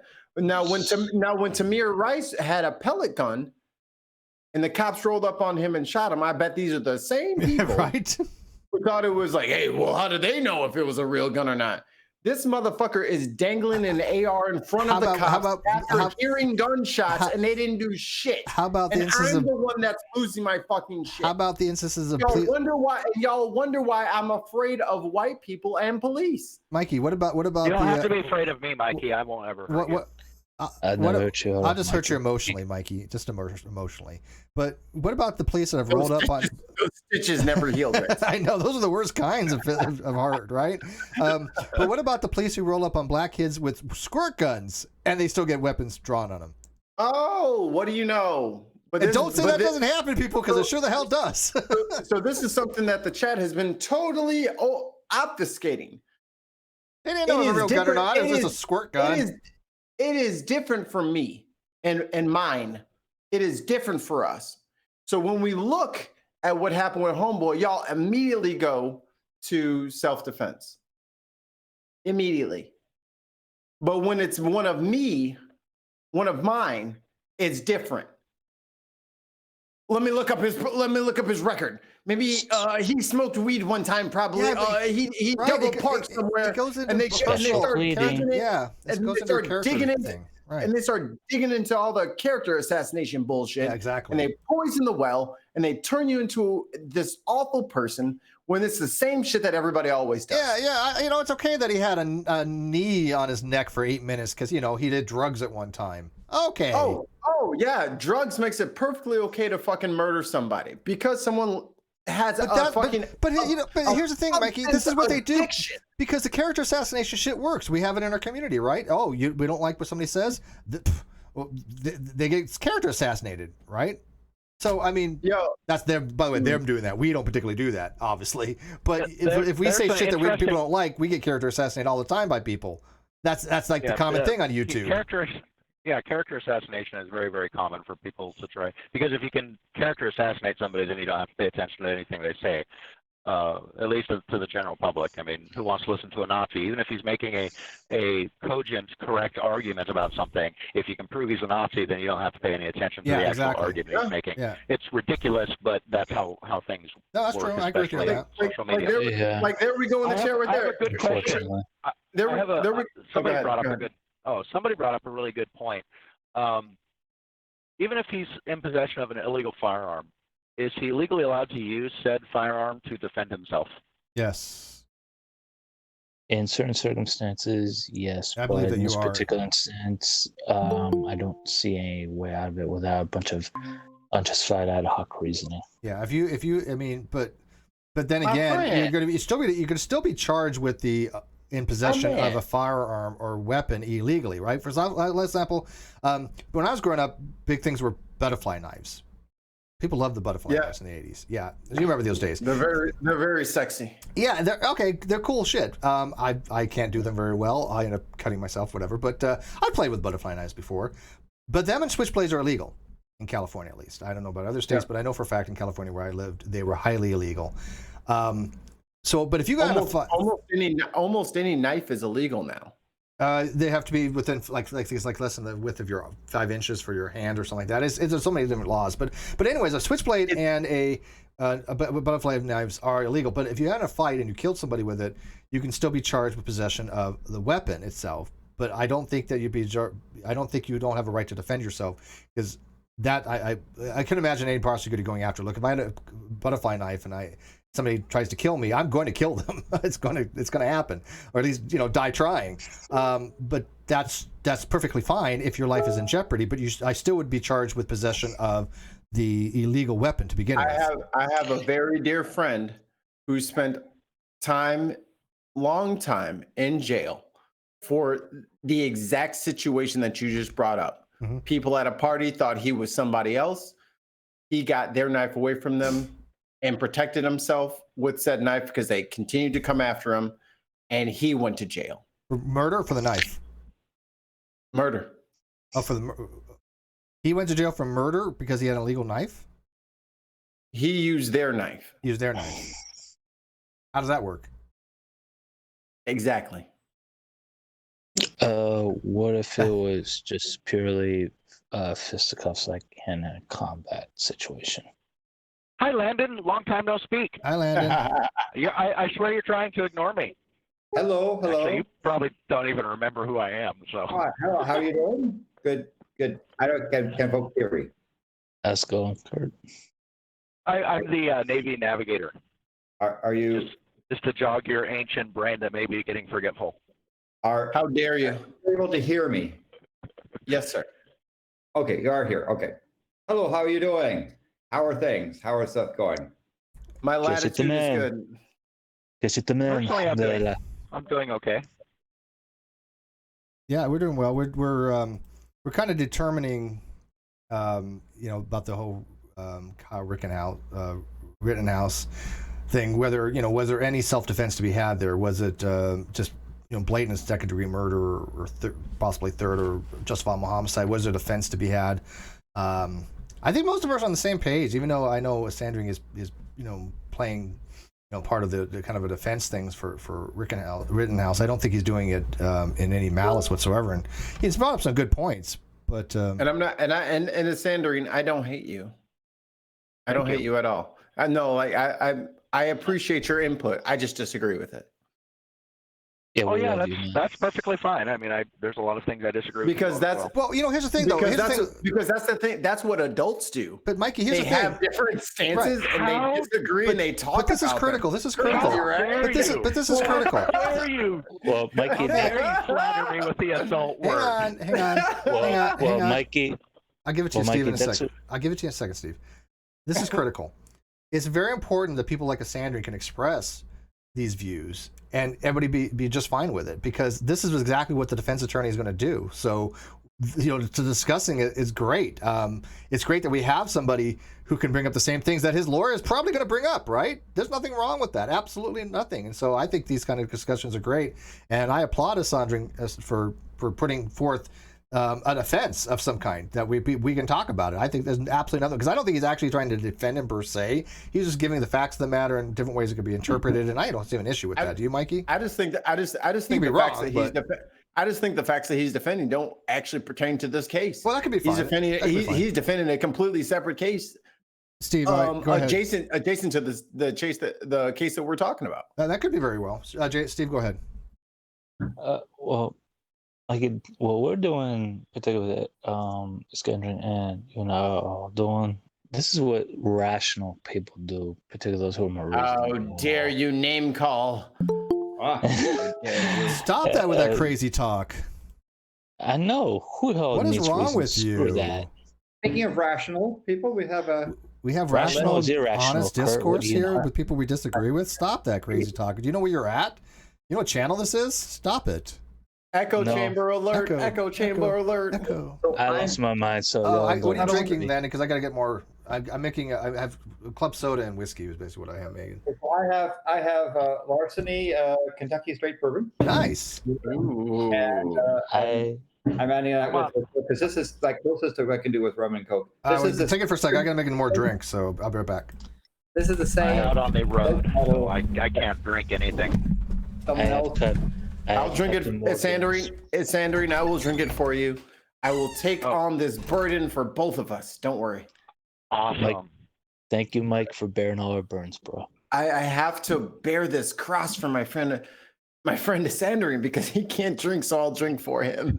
I will drink in his stead. You should be happy I'm not drinking. I mean, my truck is grossing 68,000 pounds right now. Oh, I don't no, think you want me please, drinking please. and then driving the thing down the road tomorrow. Oh, look at douchebag Steve with his fucking cursor over the mute button, so it's on the stream now. Steve, get back here! God damn it, Steve! Steve, yalla hella. Such an amateur. Even I know you don't do that. Good morning, good afternoon, or good evening, depending on your time zone and latitude and Yes. and COVID status. I love that. That's my Okay, favorite every thing time- Landon does. Is he says that Every- every time. I love it. Every time you so- come on now, you have to ask people to list their location and SHA. Well, yeah, well, but are you referring to like the XKCD algorithm for? No, Okay. just have them list their angle, their location and angle to said real hour angle. Yeah. Well, there's also the kind of like the meeting thing that you do for that as well. But anyway, so I hope people are doing well. And by the way, do you know why I say good morning, afternoon, evening, depending on your time zone and latitude? Yes. I'm assuming you're in California. That's because why? Because your time zone and latitude help determine whether it's morning, afternoon, or evening.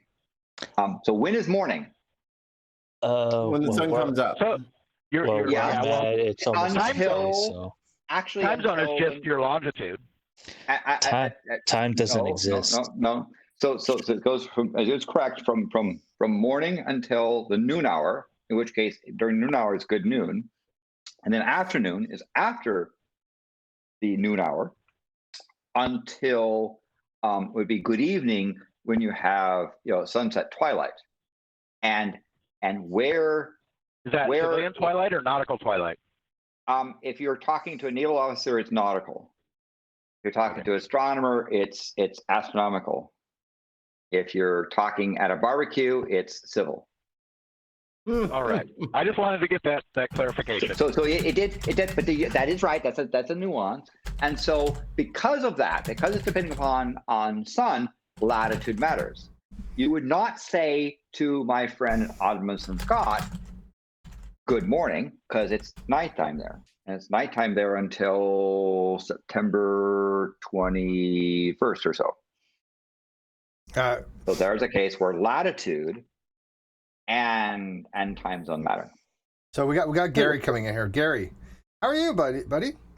Hi, doing good. How about you guys? Wow, I'm ready to tear Gary up. I did. Come on, That's okay. Gary, I love Gary. I love everybody. I didn't. I too. love everybody. I But did- I I am just- feisty.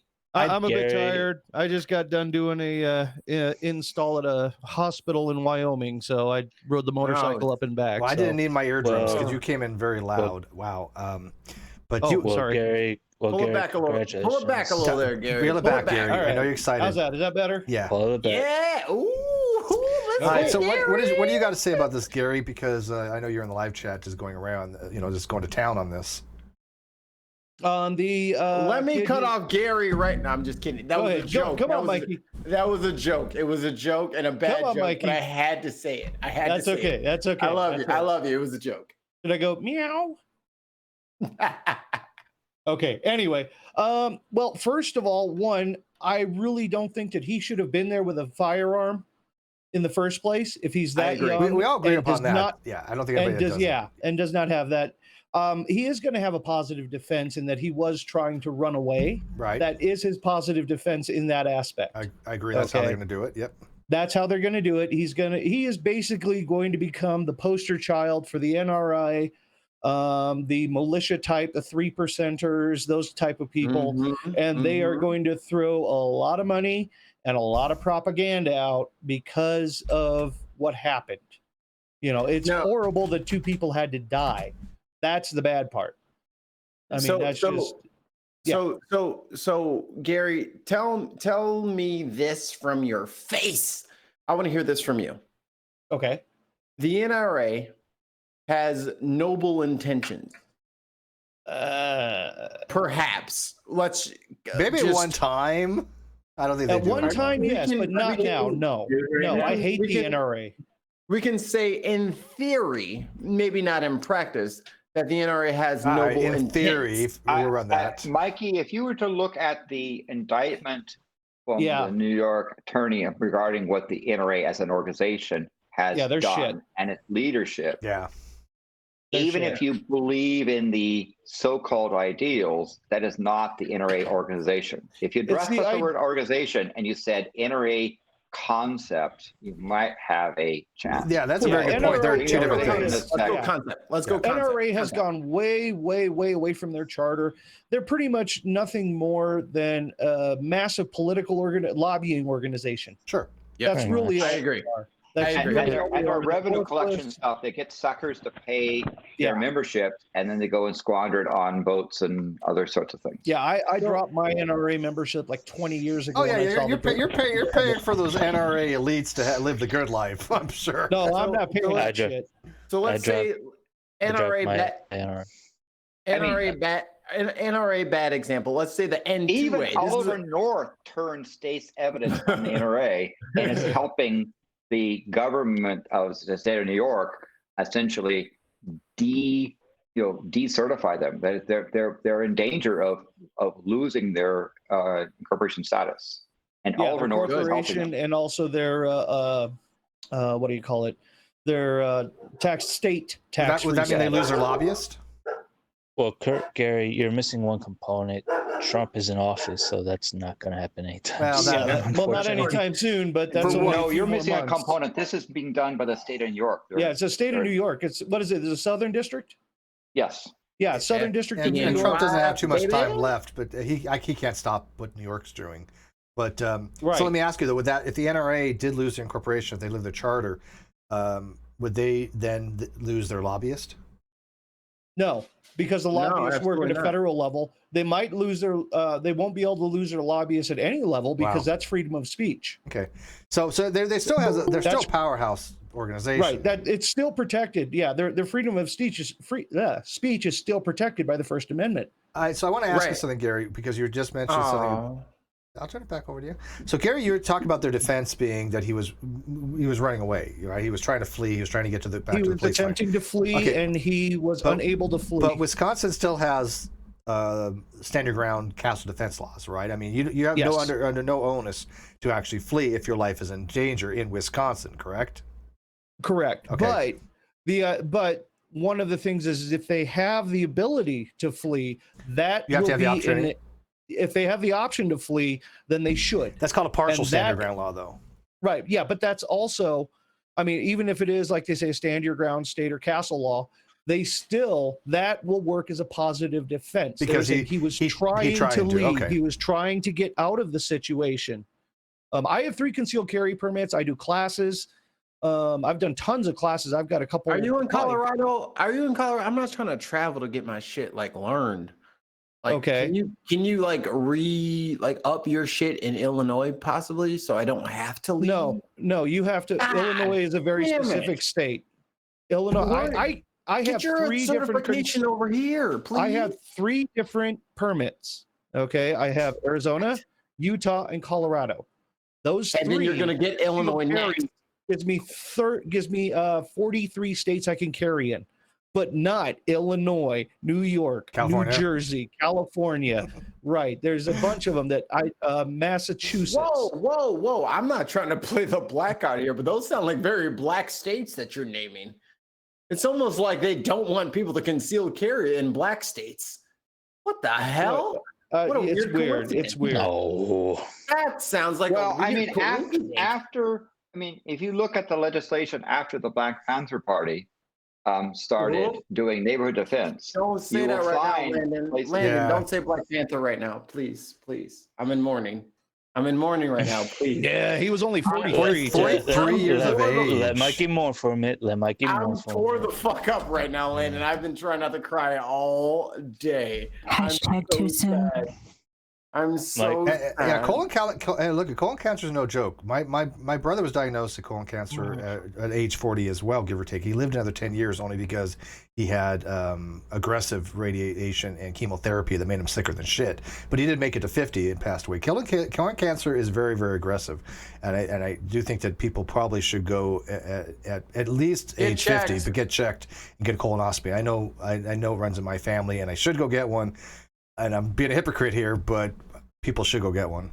Bullshit, Steve. You're going to get one the next fucking month. I will. I probably would, but with this whole pandemic kind of stuff, it's very difficult. Steve, this is actually the time to do it. Couch, Steve. Yeah, actually, there's fewer people in the hospitals right now. I have considered it because, like I said, when I hit 50, I realized, hey, look, this was the age my brother passed away from this shit. 73 people watching. 74 people watching. Put an F in the chat if you think Steve should sign up for his colonoscopy for Monday morning. Monday morning, yeah. See, Steve, this is the time during COVID you want to do it. Should I stream it? Spread your Steve, spread your cheeks, smile, and get the butter. Mine, oh my God, Steve! I make them use a unit that has teaching, that has a teaching thing. So I watch, and I have videos where the sun don't shine. You can ask them, use the teaching unit that students can watch, and you could watch with them. Oh, no. I'm not, dude. Here's the thing. Look, here's my condition. I had, what are they called? When they put it down your throat, the esophageal, what the hell do they call it? It's not a coloscopy, it's an endoscope. Endoscopy. Endoscopy. Yes, endoscopy. Yes. And my thing was I want to be knocked the fuck out. And I remember the doctor even saying, "Hey, give him this much, he'll be fine. Give it this much." And I was out. Next thing I know, I'm looking up, and it's just the white light of the hospital, and I was over with a little raspiness in my throat. I don't want to be awake for fuck all, man. Yeah. So that means, Steve, that you will instead ask them to get an appointment on Monday and have them knock you out. Yeah, I'm been on fuck 2020 mode since January. Can we at least prevent it from being fuck 2020 because Steve died? Well, no, that would for some people that would actually make 2020 the best year of their lives. Hashtag shut your fucking whore mouth, Steve. I'm done.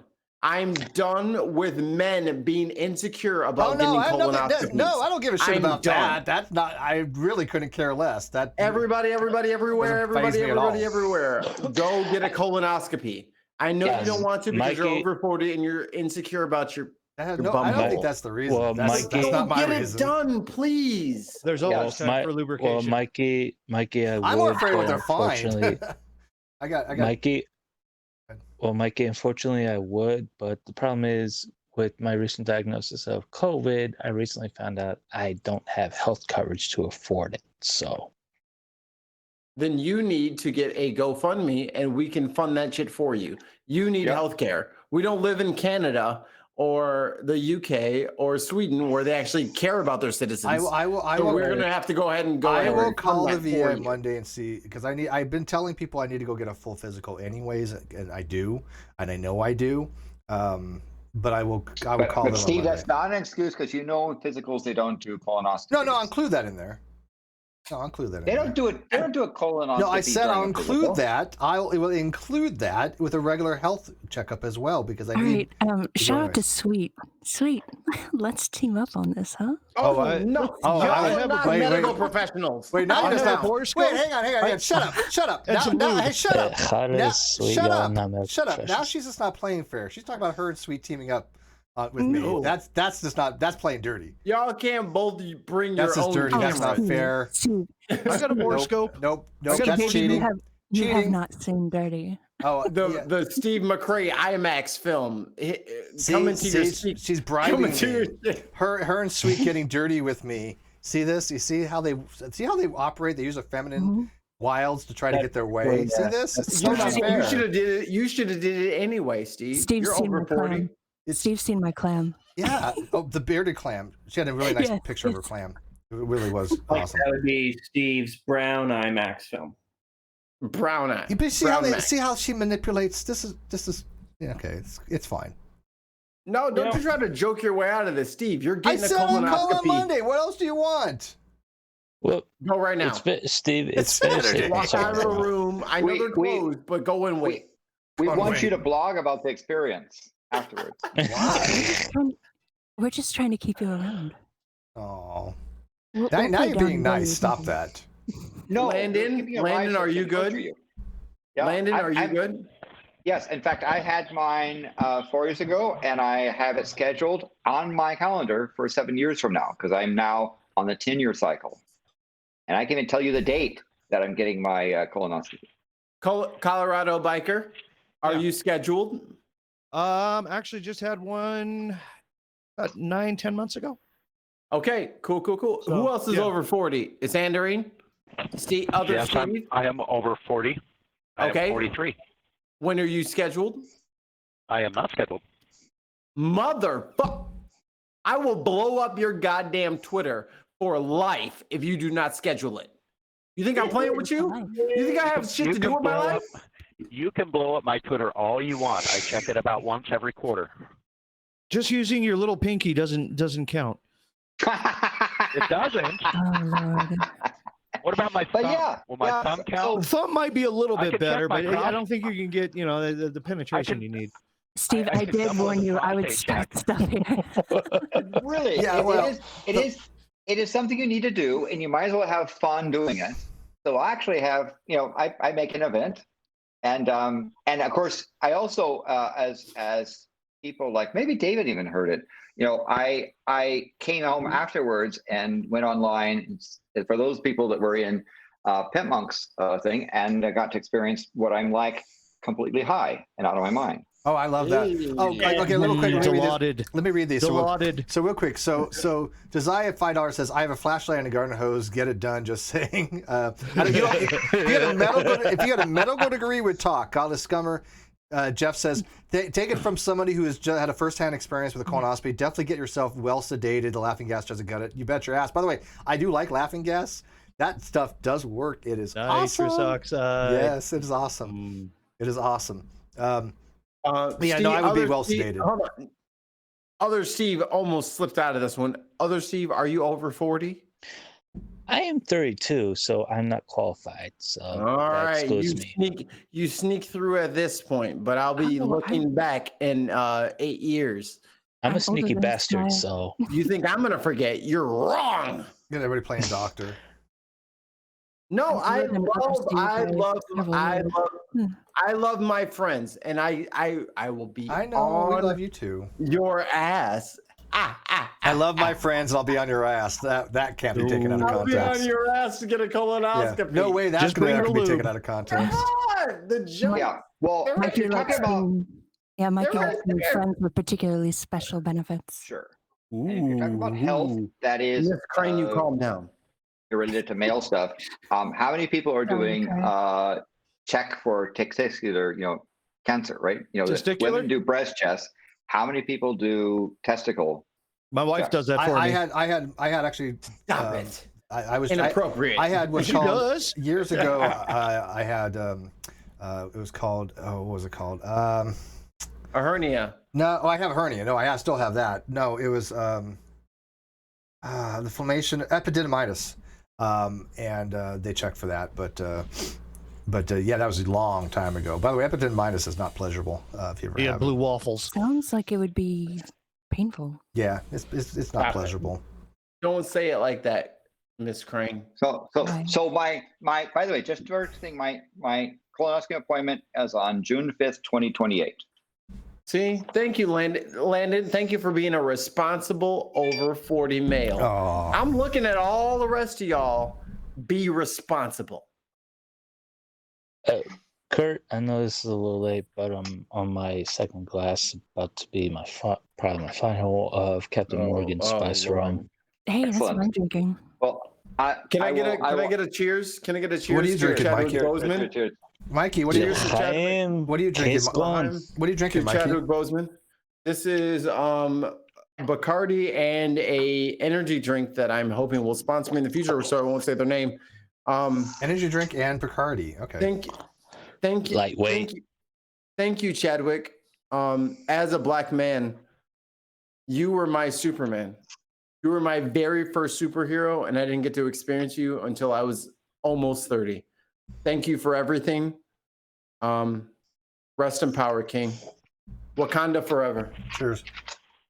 I had to load today, and I saw somebody post on YouTube a memorial, whatever you want to call it, Memorial. about Chad. Yeah, about Chad. What exactly happened? I get that he died. Colon cancer. Stage 4 colon Yeah. cancer. Oh, colon cancer. Oh, Yeah, okay. stage 4.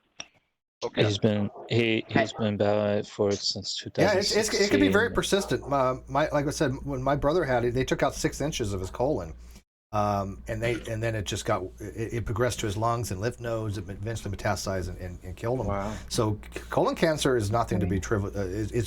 It's highly aggressive. There are a lot of forms of cancer that can be treated much easier than certain other forms. Like you get pancreatic cancer, you're pretty well goner, right? But colon cancer is one of those things that just is devastating. So, And it's also a cancer which is highly detectable. Yeah, very detectable. yeah, that's one of the most easily detected from understand. They'll look for polyps. Which is why Mikey precancer is stuff. making sure that people do the right thing. I'm on your ass, literally. That I'm literally was on your ass about this. That was last Saturday, Mikey, and that was off air, and we promised we were going to talk about that. Remember Yeah, that? Why would yeah, you bring what it happens up? off They air they didn't have to know until you told them. But you now just they told know. them. Hey, I don't. Hey, you know You what? just don't. I've had worse. Dr. Zayas, Blank Man is not a superhero because it is Blank Man. And the Wayans family funded that movie, and it wasn't funded by big Hollywood. So I love Blank Man, but nah. But Landon, you were going to answer whether or not Homeboy's nastiness was legal. And then we started getting into all these other talks. Yeah, where's rum and coat night? We move around, but go ahead, get back on. Homeboy's nastiness was legal. I know what those words mean, but I do not understand the question. Mass shooter McGillicuddy, everyone is claiming that what he did was self-defense. No, not everybody's claiming that. The far Only a left, specific, the far right wing are segment. claiming that. Nobody in here is claiming that. I'm getting rid of my bias by not asking him a question with my bias inserted. See how I did that? Okay, so let me tell you that I do not know what you're talking about. I do not own a television set. I do not Good man. watch a 3-letter hyperventilation cycle. So I'm not able to give you an opinion. I'm not trying to evade it. I have no idea what you're talking about. So Landon agrees with me. We all just heard it. Yeah, that was We completely all in just agreement heard with Landon you. agree with me. Generally, And, Mikey is pretty reasonable. You mean a and hyperbole it's pretty cycle? safe bet. You know what's funny about that whole situation is like you guys are sitting here debating on like whether or not this person should have a gun at 16 and whether or not the cop should have done something or they have open carry. It's a whole lot less confusing here because if someone's walking around with a rifle in public, they're up to no good. You stop that person. It's pretty clear. Well, yeah, It's because really, you can't have one in where you live open carry. exactly. It works pretty good 99% of the time. Well, David, you're in Canada, correct? Yes. But he's arguing. He's arguing if the United States changed their laws where they didn't have so many people carrying open weapons, we wouldn't have these problems. Well, to be fair, we have. We have the Second Amendment for a specific reason. But the Second Amendment doesn't inherently qualify as, you have a right to carry an AR-15 open carry. Hold on, though. But from my perspective, you don't have the Second Amendment for any particular reason because, on the one hand, you have people who are, I would perceive from an outsider perspective, exercising their Second Amendment rights against a government or a system that they perceive to be against them, that they don't want there anymore. And the government is sending in armed militia and all sorts like fucking people against them. And apparently they're just bad terrorists for doing so, when apparently it's their right to do so. So they really don't have that right. And on the other hand, if the government was up to some shenanigans and the people actually agreed, we need to actually pick up guns, they're outgunned anyway. So this goes back to Hobbes and Locke's against your tank. Well, this goes back. Well, in that particular context, I have an argument to that. Let's see. Steve was going. Steve was going, and then he interrupted. Well, this goes back to particularly that particular instance. Today, it's mildly, if not relevant entirely, but back then it was pretty relevant, particularly between Hobbes and Locke. Although Locke's particular model governments is not particularly entirely formatted to the current government or the government that was established here in the States with the Republic. But if you have a government that's constantly abusing you, misusing its authority, and you're left with a populace that feels they're trapped in a cage with no way out, how would you expect them to react in that instance? You're giving them no option. You're giving them no avenue. The only option you're leaving them with is take up arms and getting rid of them in that instance. Yeah, and I'm sure that in general, if let's say that the Canadian government became so terrible and so tyrannical that people needed to stop them from doing some nonsense, they would pull out the guns to do it, right? Like it's not like we don't own guns. We have rifles and shotguns and like all that. It's not like Canadians don't own any of that. But you don't walk around in public with that shit. And that's the difference. Why do we have open carry where somebody has a right to carry an AR-15 around like no big deal? I mean, I don't want to hear any hunting. Can I answer? Can I answer? I raised my hand first. I think I beat everybody to the punch here. Go ahead. I'm gonna say this, and I want all of you lovely white people to not hate me for it. It is white men insecurity. Okay, so what happens? That's why they want that. They're insecure about their shit. But what happens if a black woman's carrying a rifle? How often do you see that, Steve? Never, but I'm just saying. Actually, never. But hypothetically. Do you think that black women don't own rifles? Oh, I think they probably do. But you don't know. And that's the best part of having a rifle. I saw that had a rifle was a black woman.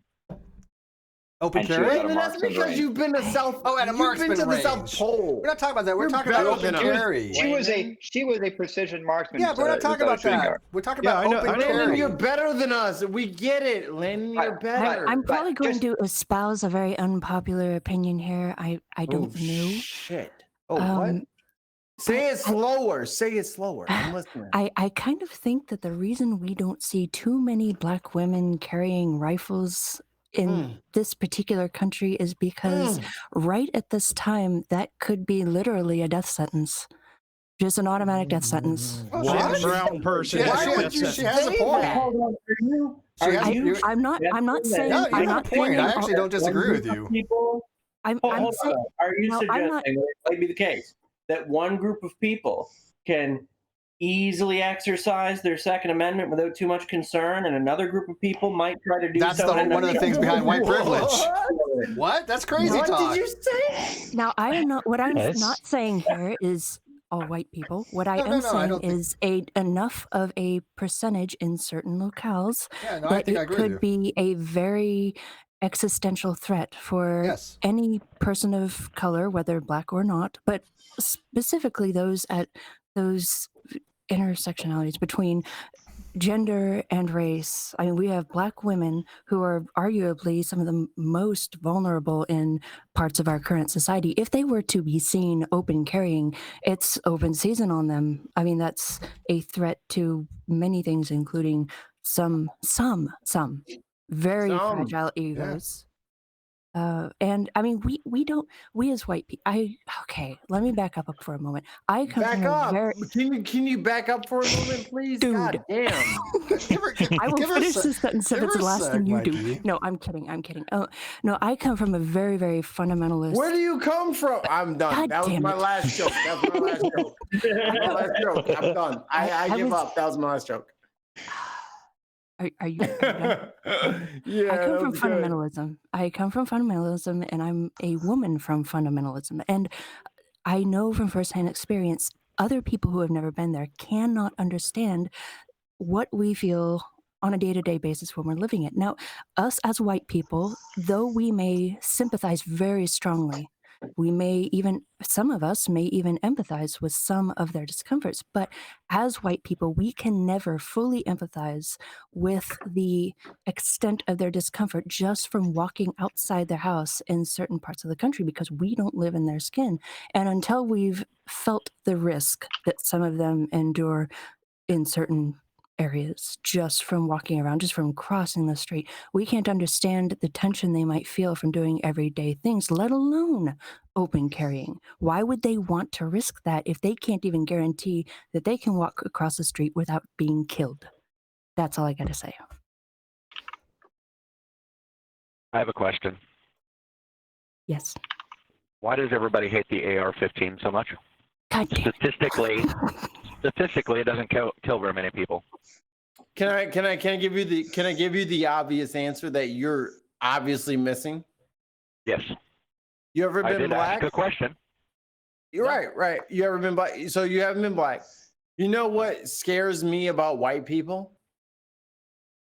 No, White people with AR-15s.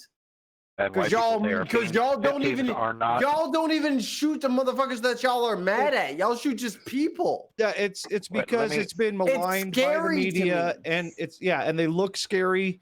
They look like a military grade weapon. It's the appearance and the way they're presented. That's why they're so maligned.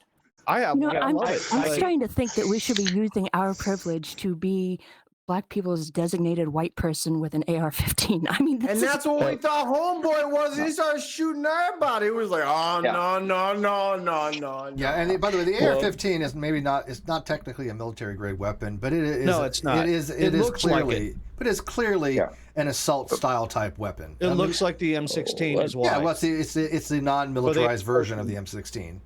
Or the M4. M4. Sorry, M4. Thank you. That's what I was looking for. Well, I have an M14 that looks totally different. I like the wood stuff. You guys have done a lot of talking. I still don't know why it is you guys need to carry guns around in public. So I really don't get that. Can I address? You're in Canada, so what do you know? So I'd like to give sort of my position on items relating to the Second Amendment. When I was on the city council in Sunnyvale, there was an attempt to ban certain types of guns in the city. I was the deciding vote to not do the gun ban.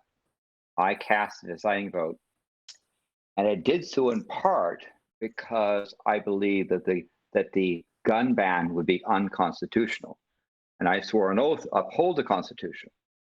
And on the other hand, during that hearing, I ripped orifice into the NRA at the time that was too cowardly to bring forward a definitive suit to the Supreme Court at the time, and their attitudes, right? They were disgusting people. Yeah. Behavior at the council, and I ripped them one side or the other. On the other hand, I made it very clear weeks before that my vote was going to be based upon certain factors, one of which was it a good law? Was it enforceable? Did it have a public purpose? And was it constitutional? And was it something appropriate for a city to do? And the law failed, and I had to vote no. That being said, I support a repeal of the Second Amendment. I support putting forward, because I am agreeing with David, I think that the Second Amendment is harmful to the United States, and it's time we get together and repeal it legally, do the legal repeal, and get that amendment through and abolish the Second Amendment. That's a whole different constitutional show. convention then. That would be a whole different show. No, not a constitutional convention. It's you can amend it. Well, you can, yeah, but you can, but it's never going to happen. I would support something similar, but it's not going to happen. I don't know. I think that's what he said. So just so you don't. I think the Second Amendment needs to be revised. I support. Yeah, a revision would be good. Guys, revise and replace as it is now within the United States. That crap can happen, and we see it over and over again. So what is it going to take? Like I said, hang on. Everybody's trying to talk. Charis, go first. Original nihilism. Hang on. I just turned the floor over to somebody, so because a lot of people talking. Charis, go first. Thank you, Steve. You're welcome. I love you. So I know that there's this emotional connection with guns, where many of them female, but so many are male, and it seems to be kind of a penis envy sort of thing. Guys, you still have your big trucks. You still have big trucks you can drive around. You don't necessarily need your AR-15s. You don't need your huge guns. I've never had an AR-15, so that doesn't apply to me. I literally carried around. Look, here's the thing. Look, hang on. I actually, my weapons that I owned, I had a Derringer, which was about that fucking big. I had a Jennings 22, which was about that fucking big. I had a 9mm. No, I didn't have a 9. It was a. We get it, Steve. You're 22. hung. We got it. No, okay, it's that big. That's my point. It was that fucking. Oh wait, that would imply that. Yeah. Okay, thanks. You're right. I'm feeling. I get it now. I'm feeling double attacked here. Not only do I own an AR-15, I own an AR-10, and I own a semi-trailer or semi-truck and trailer. You're not. I'm literally turning red. Can you see this? Got the littlest. I mean, it's not just says we're going to ban the big trucks too. Ban the big trucks too. Yeah. Sorry, Sandring. No more. Sorry, Sandring. Well, Harris, it's not just an emotional connection; it's also a cultural one as well. Very cultural. Very cultural. To our cultural background. I mean. Sometimes culture is bad. Not everything that is in a culture, just by the merit that it's part of that culture, is immediately good, necessary. Doesn't mean that it's just look at Canada, right? They got things in their culture that, sorry, trademark Canada, is not good. Doesn't mean that they should continue it. Yeah, and by the way, even though the AR-15 is usually the same kind of cartridge, the standard for that is one pull, one shot, right? So if it's one pull, one shot, no matter whether it's an assault rifle, gun, pistol, pistol, doesn't matter. Revolver, it's one shot, one pull. It's only when you start getting into automatics, when you I have a question. When you can spray 15 bullets with one pull, then you're a military grade. Teacher, I have a question, teacher. Where are all these white groups? I'm sorry. Where are all these Second Amendment groups that are supporting gun ownership in the Black community? I'll wait. I'll wait for your answer. Oh, I've actually promoted this in just private settings. It's astounding, the reactions. Now, when black people have guns, it's a fucking issue.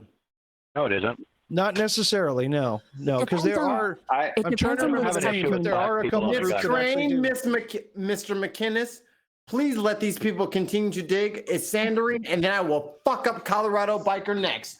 Let's go.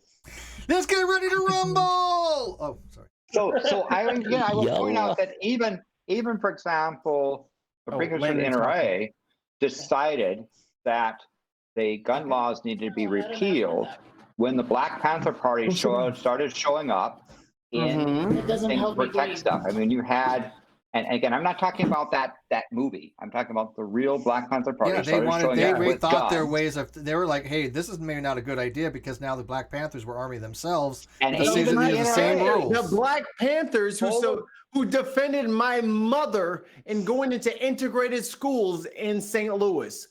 Same Black Panthers. They decided that some of the gun laws needed to be recalled back, and this was the precursor to the NRA doing this. Yeah, so I think that's exactly right. Actually, that's just gonna say, Mikey, Sandra, Colorado Prepper. We want a clean fight, no hitting below the belt. No maple syrup in the eye. But think about what Landon just said. Think my maple syrup where I please. Think about what Landon just said. I think the United States would be better off with the Second Amendment repealed. But think what Landon just said, though. Landon was talking about the historical accounting of the Black Panthers using the same laws that people were other people using, and then the Aron Ra said, "Wait a minute here, we cannot have black people carrying around these weapons." That's what they're thinking. That was also the last gun legislation that the NRA actually supported and pushed for and campaigned for. Yeah. Yes. The NRA originally There's a reason I'm not a member of the NRA. There's a lot of reasons why I'm not a member of the NRA. Originally, the NRA like guns, and I won't be a member of the NRA. No way. Yeah. Originally, the NRA was actually founded by a bunch of people in order to try and keep guns away from African Americans, from black people. That was one of the things. They didn't want newly released slaves and the disenfranchised to have firearms. Why do they need to worry about why would they have to worry about recently emancipated slaves and having firearms or disenfranchised blacks having firearms? Sorry. What would be the possible reason for that? I can't think of no reason why motherfuckers didn't want the same shit dealt back. Never mind. Go ahead. So much for the laws applying equally to everybody, because again, it has never happened. Right. And to go that there's the Black Gun Owners Association. There's the National African American Gun Association. There's a few others. The NRA would get rid of all those if they could. Oh yeah, they would definitely get rid of them. But there are some organizations out there for ownership of firearms and responsible use, of course, for African Americans, for black people. That's curious. Those particular organizations have been painted as terrorist groups or some kind of rebel bad, right? Because it seems like, from what I've seen on the outside looking in, that every time there's a group promoting guns for black people, they're always bad. That's how it's always framed. At least by some, maybe not by everybody, but somebody's going to be like, no. This was a big issue in terms of people defending themselves against the KKK. And I recall Rosa Parks talking to me about her grandfather teaching her to shoot, and she could shoot well, by the way. She was a pretty straight shooter. And the reason why was that grandfather said that, if the KKK comes to your house, you need to know how to defend yourself, because the sheriff is most likely one of the people wearing a hood. He's in the group, yeah. I would like to point out that in the one and only official debate I've had on the Second Amendment, the very first thing I said in that is that the Second Amendment should have been amended all the way back in the 1920s. Yeah, I think it needs about time to be revised. I'm aboard for that. I don't have an issue with that. I'm for revision, but appealing entirely. Not really. I don't think it's not going to be. entirely. It's not going to be. It's not going to be repealed. That's never going to happen. We definitely No. do need legislation for a lot stricter firearms laws in certain respects. There needs to be a lot more training involved. There needs to be a lot more vetting of people with firearms. Because I know a lot of people that they're the last person I want to have. Oh, a firearm. that's what I said too. Hold on. I mean, we need some exactly. serious laws. I mean, not to the extent of the UK or Canada, but we have to To the find a extent of happy medium cars. somewhere. Think So, cars. hold on. I'm curious.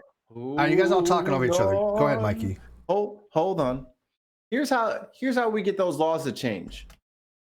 As a black man who's been a black man for all of his black man years that he's been on this Are you sure black about man that? It's not just a planet. recent Really? thing. It's not a choice. Yeah, it's not a recent I thing. didn't choose to be black. Because I remember you last haven't- year, and I'm not quite so sure if I remember it that way. But whatever. It's wild how more and more should happen, and I stopped getting less and less tolerant of the bullshit. It's crazy, right?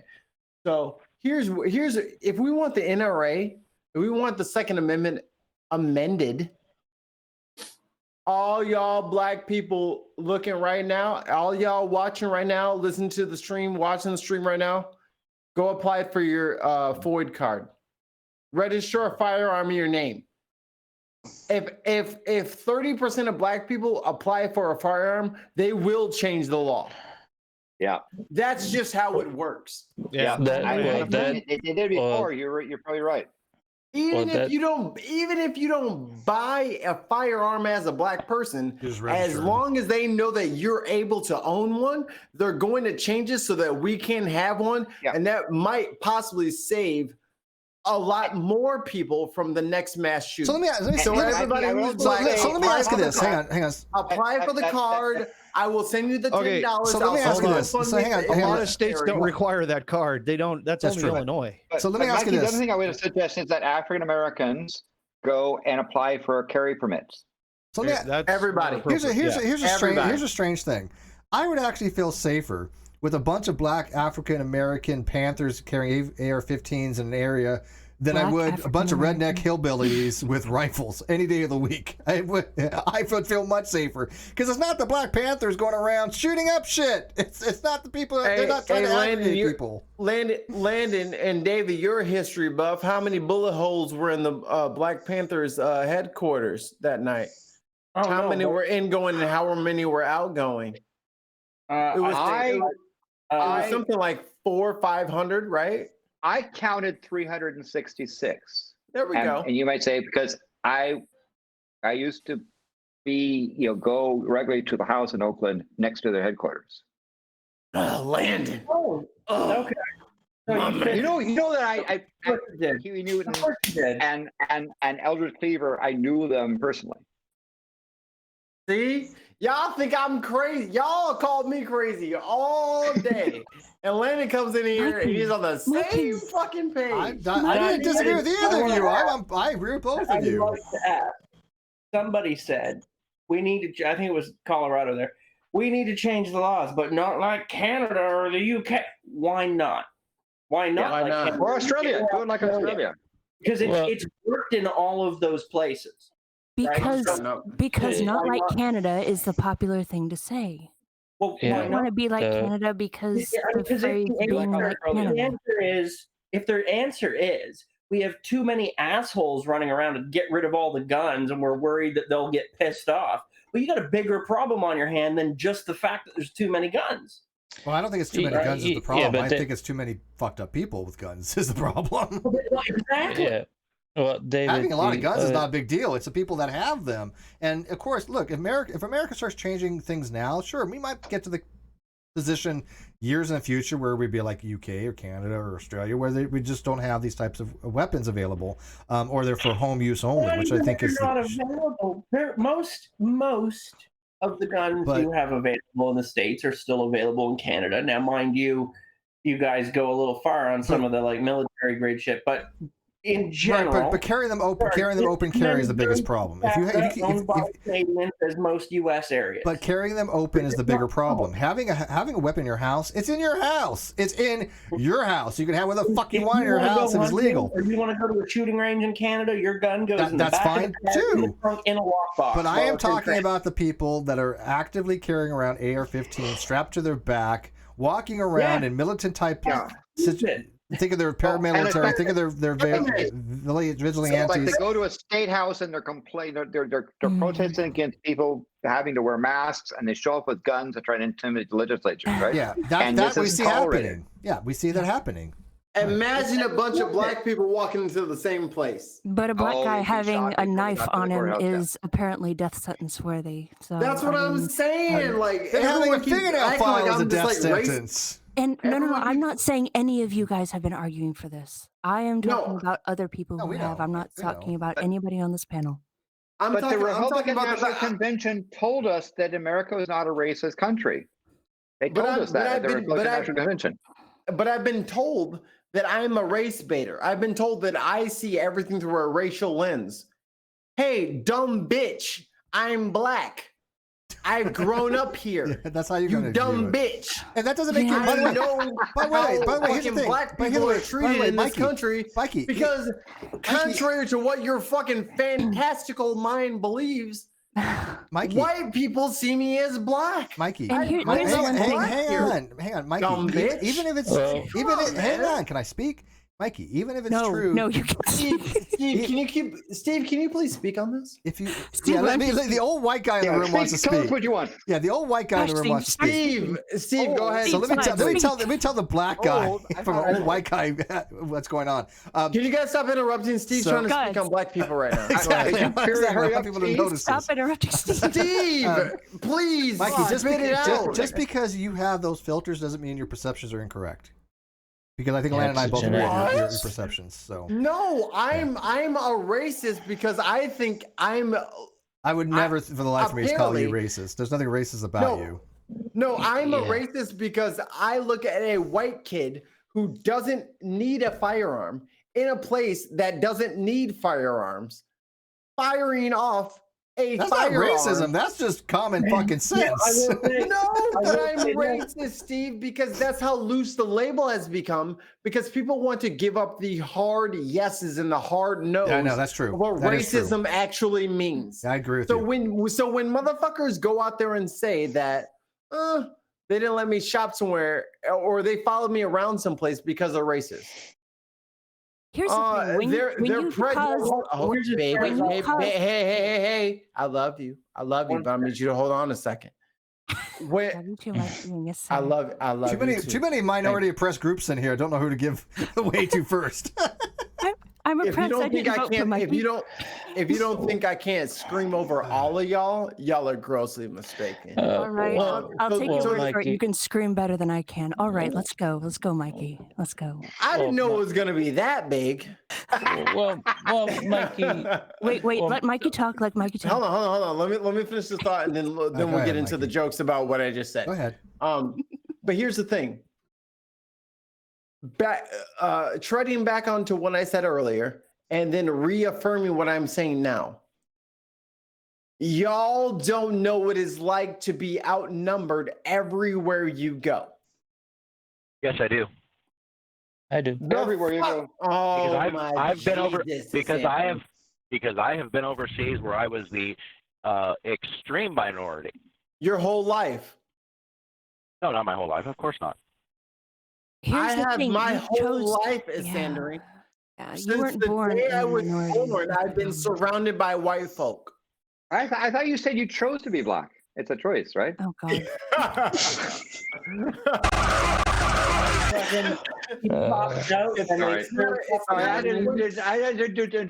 That's a bit of humor, right? So sorry. Yeah. Yes. Trademark Canada. But Landon is 1,000% correct. It is not a choice for us. This It's not a choice for me either. Go I ahead. didn't choose to be white. Go ahead and explain. I'll listen because you definitely have a lot of insight on this matter. So go ahead and let me. You didn't get chosen to be sent to that world, but it is a temporary condition for you, and it is not a temporary situation for those in a community that is colored differently than those surrounding them their entire lives. They can't just choose to blend in. Yo, listen to the white South African, the Afrikaners. Listen to them now. They're starting to feel it. They've been under that shit. They've been under that shit for what, 30 years? Yeah. Well, the stuff going on in South Africa, I don't think I would use that to try and defend you. That's 30 fucking years. Try 400. Where your greats. You don't know what their fucking name is because the shit has been flipped upside down 100 times, and you have no control over the flipping. Yeah, and you can talk about y'all are talking about shit that actually I have to fucking pay $99.99 if I go to a certain website, and they'll tell me what ancestral background DNA I probably stem from. Oh, Mikey, you don't have to pay with me. But you better relax. I'll be back in a few minutes. Go there and do that. I can pick something up. So just a moment. Back in a few minutes. Sir. Yes, sir. So white folk. My fiance is white. I don't have a hatred for white people. It's not a black versus white thing. It's a white. Please understand the different circumstances that black has to deal with every fucking day. You know, I'll give you an example every of that. day. I'll give you an example of that, Mikey. I was watching Luther. Great show, by the way. Brilliant fucking show. Oh, Idris. Yeah, Fuck Idris Elba, by the way. He's too tall, handsome, and talented. The guy's have all three. I will agree. It's not fair. It's not fair to the rest of us trying to live. And he can act. He can brilliantly act. It's not fair. I know. Hey, some people just get the genetic lottery. What are you gonna fucking do, right? I need to fan myself right now. But sweep kick him and then choke him on the ground. don't be a hater. Why you gotta hate, man? I gotta hate. He's too good. And he's got an accent that women love too. You can't compete. Oh, the English accent, the Essex Cockney. But I was watching Luther, and a similar thing was with I don't remember when his wife, who's a lawyer, and she was talking about why women and mature know about sex faster than boys do, and her response was because they have to.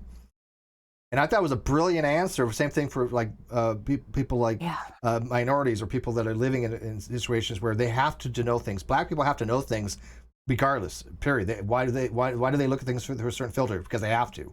And I understand that. Wait. Here's the thing. All of you white people watching and listening and inside the chat right now, ask your black friends if they know about the show Friends. They probably have every line memorized. All of them will know at least what the show is and at least the characters from the show. Yeah. Can y'all now in the chat? No.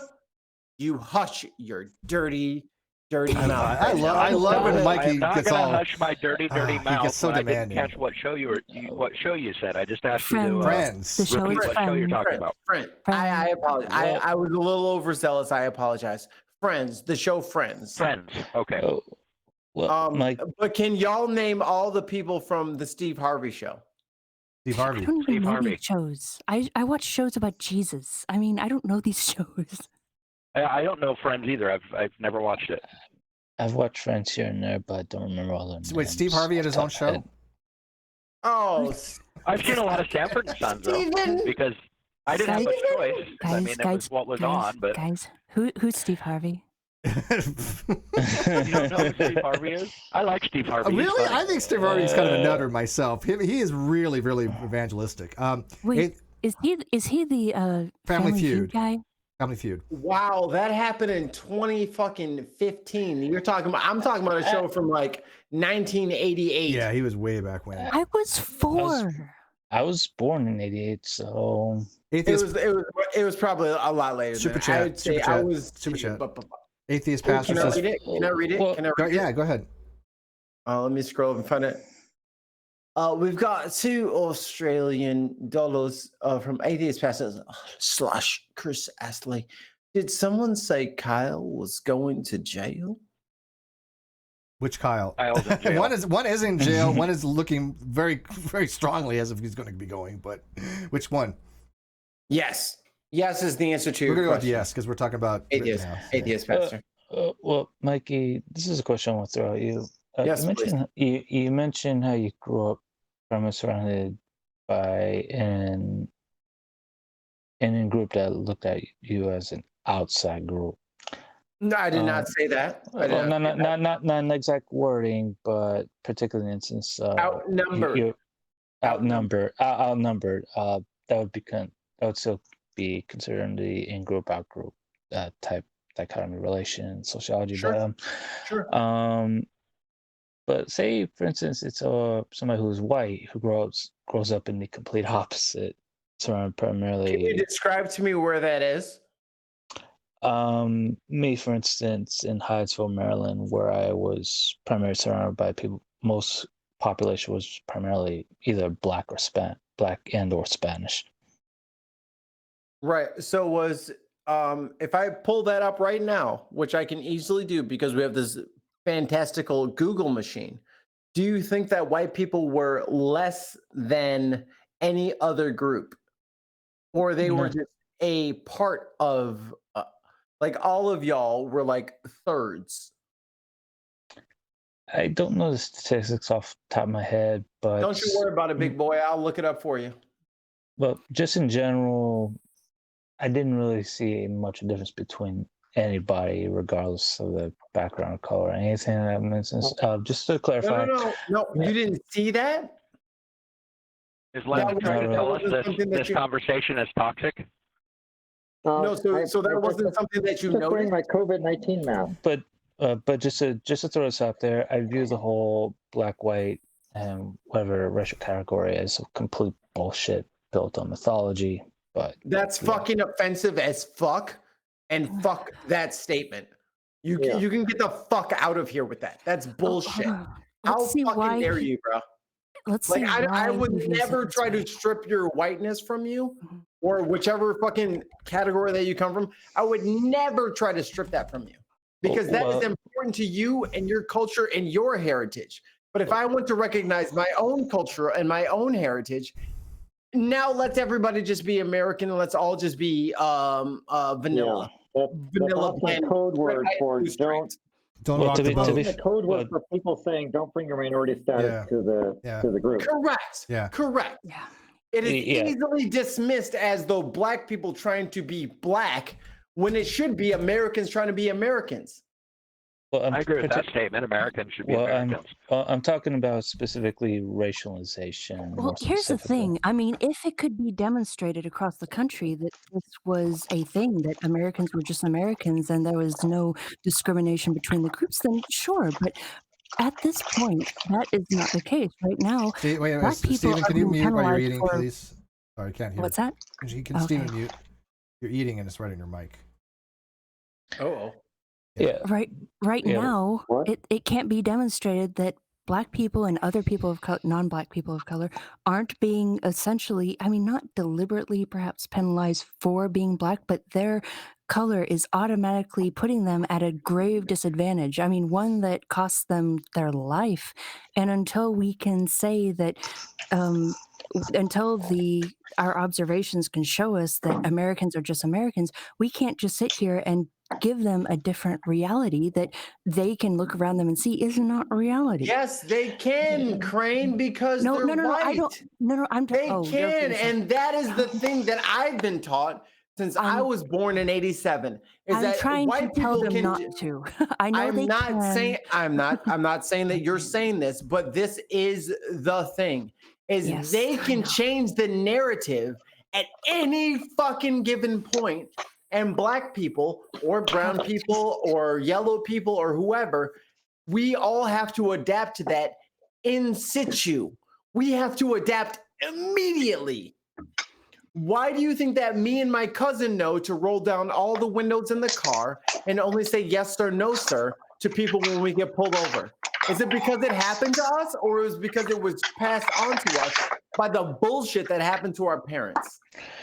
And perhaps maybe I'm a little bit more sensitive about this, people. It may be because of my background that I've been in a very oppressed group, even though, but the thing is, with me, it wasn't immediately apparent I was oppressed because I lived in a primarily white community with lily white skin. And it's not apparent the moment I walk out the door that I stand out. Well, except when I'm in a primarily black community, but in that case, they treated me wonderfully, which is not always the case with black people in white communities. Unfortunately, that's just very observable. And until we start to acknowledge this, black people are going to feel so much frustration with our, I guess, blindness, because we're just not making seeing. us all the same removes my blackness, and I won't have it. I won't have it. I don't think you need to, but real quick. So may I make a comment? Yeah, go ahead. That brings us back more towards the title of the because I stream. wanted to get King's. Well, King said something that I wanted to address. I'm sorry. Oh yeah, there's somebody in the live chat. I don't know how true this is. I haven't looked it up, but mentioned that they said there's new video of the shooting showing a second shooter, and I'm like, okay, that's not news. You can clearly tell that there's a second shooter from the original video released. You can clearly hear the difference between the AR-15 going off and a handgun going off in the background. Yeah. There was other gunshots, but so King, you think that Rittenhouse was acting in self-defense in all three cases? The two people that died and the one that was wounded, he was acting in self-defense. As far as the evidence that's shown so far, yeah. Unless something comes out, a manifesto that he wrote beforehand saying that he was hankering to kill some Black Lives Matter protesters, given what we have right now, it does look like. Why do you say Black Lives Matter protesters? Because there were Black Lives Matter protests going on, and given what we know about him, he apparently wasn't a big fan of them. So one uncharitable person might surmise that he went there deliberately for the purpose of shooting them. And it's possible that a manifesto will come up supporting that. If it does, I'll change my mind. I don't think that he would write a manifesto. I don't think that would happen. So if someone has a manifesto, then you'll change your mind? So unless they unless they literally typed out on Microsoft Word a manifesto, you're not going to believe that homeboy is wrong for what he did. Well, what exactly is it that he did that was wrong? I can name one thing. He pulled the trigger on people. No, that's fine. They attacked him first. What he did wrong was to be in possession of the rifle, even though he was 17. For that, he's going to get a misdemeanor, but I don't think anything else. It's a class A. It's a class A misdemeanor. If possible, I'd like to say. Tell that to Tamir Rice. A little bit off topic, if possible. Well, Tamir Rice, unless I'm mistaken, didn't he point the toy gun at the police officers? Hang on, Chris. You can watch the video. Okay, it's been a few years ago, so I don't remember the details of that case. But he had a toy gun at a pavilion, and the cops rolled through the. They rolled up and shot him right away and murdered him. Hello there, King Crocoduck. Long time no talk, but likewise. Likewise, I'm a big fan of King Crocoduck, and I've never spoken with him in stream, and a hero for sure. But I'm on your fucking shit. This kid's welcome to my channel. That's what we do. King Crocoduck knows he knows what he gets himself into. Just like on his channel, he don't mess around. I want to say hi to King Crocoduck. I've never said hi to him either. Let's get back to the topic. Hi everyone, but let's get back to Kyle Rittenhouse and whether he did anything wrong. Okay. It seems to me from all of these videos. Go ahead. It seems to me in all of these videos that he was engaging in self-defense. I mean, the first person he shot, this Rosenbaum fellow. I mean, let's divorce every other context for a moment. What we have here was a convicted sex offender chasing a teenage boy in the middle of the night through the streets. Well, first of all, he would have no idea that he was a convicted. Even if that was Steve, true. You're the moderator here, so let me be the interlocutor. How the fuck did mass shooter McGillicuddy know that? Doesn't matter. He was being assaulted by him. It doesn't matter. There was potential deadly force. Consider this. He was part of the mob. Hold on. Because he was a minor, or potential deadly force because he knew his record? No, potential deadly force because he had just been part of a mob that had been lighting things on fire and rioting in the streets, and that mob had just fired a gunshot. So every time that I see a mass shooter, I'm allowed to shoot them without any justification, correct? What do you mean? How does that connect to what I just said? You're saying that if someone's part of a group or any kind of identified group of people that do identified groups of behavior, I'm allowed to kill them. It depends. Are they attacking? Are they attacking you? If so, then yes, kill them. Do they present a clear and present threat of imminent bodily harm to yourself or others in your area? That is permissible. You can use deadly force in the defense of others. If someone is using lethal force against someone else, and they do not have, and against an unarmed person, if someone pulls out a gun and starts firing, I can pull out my firearm and shoot that person in defense. King Crocoduck, I'm a good guy with a skateboard. What is your defense right now? You're a good guy with a skateboard. What do you mean? Just like the good guy with the gun argument that seems to travel throughout the two-way. Are you trying to beat someone to death with a skateboard? I'm at least trying to disable them. I'm at least trying to disable them long enough so that I can disarm them. Just a moment, you are attacking them with a weapon. Anything that can be held in the hand can be considered a weapon. Okay, you could have a frozen halibut and be beating people with a weapon. I froze them as well. It is considered armed. You are armed, and if you are using it to assault another individual, then yes, someone can shoot you or anyone else in that defense of that other person. That is legal. Okay? If they are a clear and present danger to the health or life of another individual, then yes, that is legal. So why can't Washington state law allows you to shoot somebody who is committing a felony as well? Washington state law allows that. Yeah.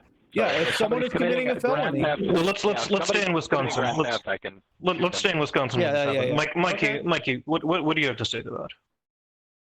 About which part? Because I thought they were asking you, and then you turned it to me. So I was waiting for your answer. Oh, they didn't ask me anything. I was just bringing this back on topic, back to Wisconsin. Mikey, your DMs.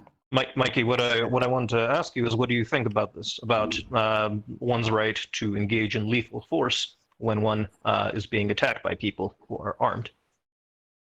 So here's what's messy and unclear about that law. Even if I was the most benevolent and purist operator in this situation, the people around me have. Wait. Could we not please? What's that background noise? Yes. What is that? What is that from? Mikey, please continue. What is that from? Sorry, I think that was my wife. Yeah. Oh, okay. So what happens is even if I think I am the most benevolent and I've been the most patient, and now I actually feel for my life, the people around me don't know that. How are they to know that in situ? All they know to do is defend themselves and the people around them. Am I right or wrong? Well, for starters, one thing that they could do to avoid getting shot by you is to refrain from chasing you after being part of a mob that just fired at you. That would be a good way to not die. Should I let the shooter run away to shoot another group, or should I? Hold on. We're talking about the first shooting. So at this point in time, Kyle Rittenhouse had not shot anybody yet. Gotcha. Okay, fine. And he's being chased right now by Rosenbaum, the first person who he ends up killing. Rosenbaum chases after him. The mob is chasing after him. And the reason for this... The mob is chasing him. Sorry? I said, there's a mob chasing him, and the first guy who gets shot breaks away from that mob and closes with him. Yeah, so Rosenbaum is the lead of the mob. A shot is fired by somebody from within that mob. Rittenhouse turns around. He sees Rosenbaum approaching him. Rosenbaum throws a plastic bag with something inside of it. We don't know what's inside. My speculation is a brick, but you can dismiss that because that's just my speculation based on photos.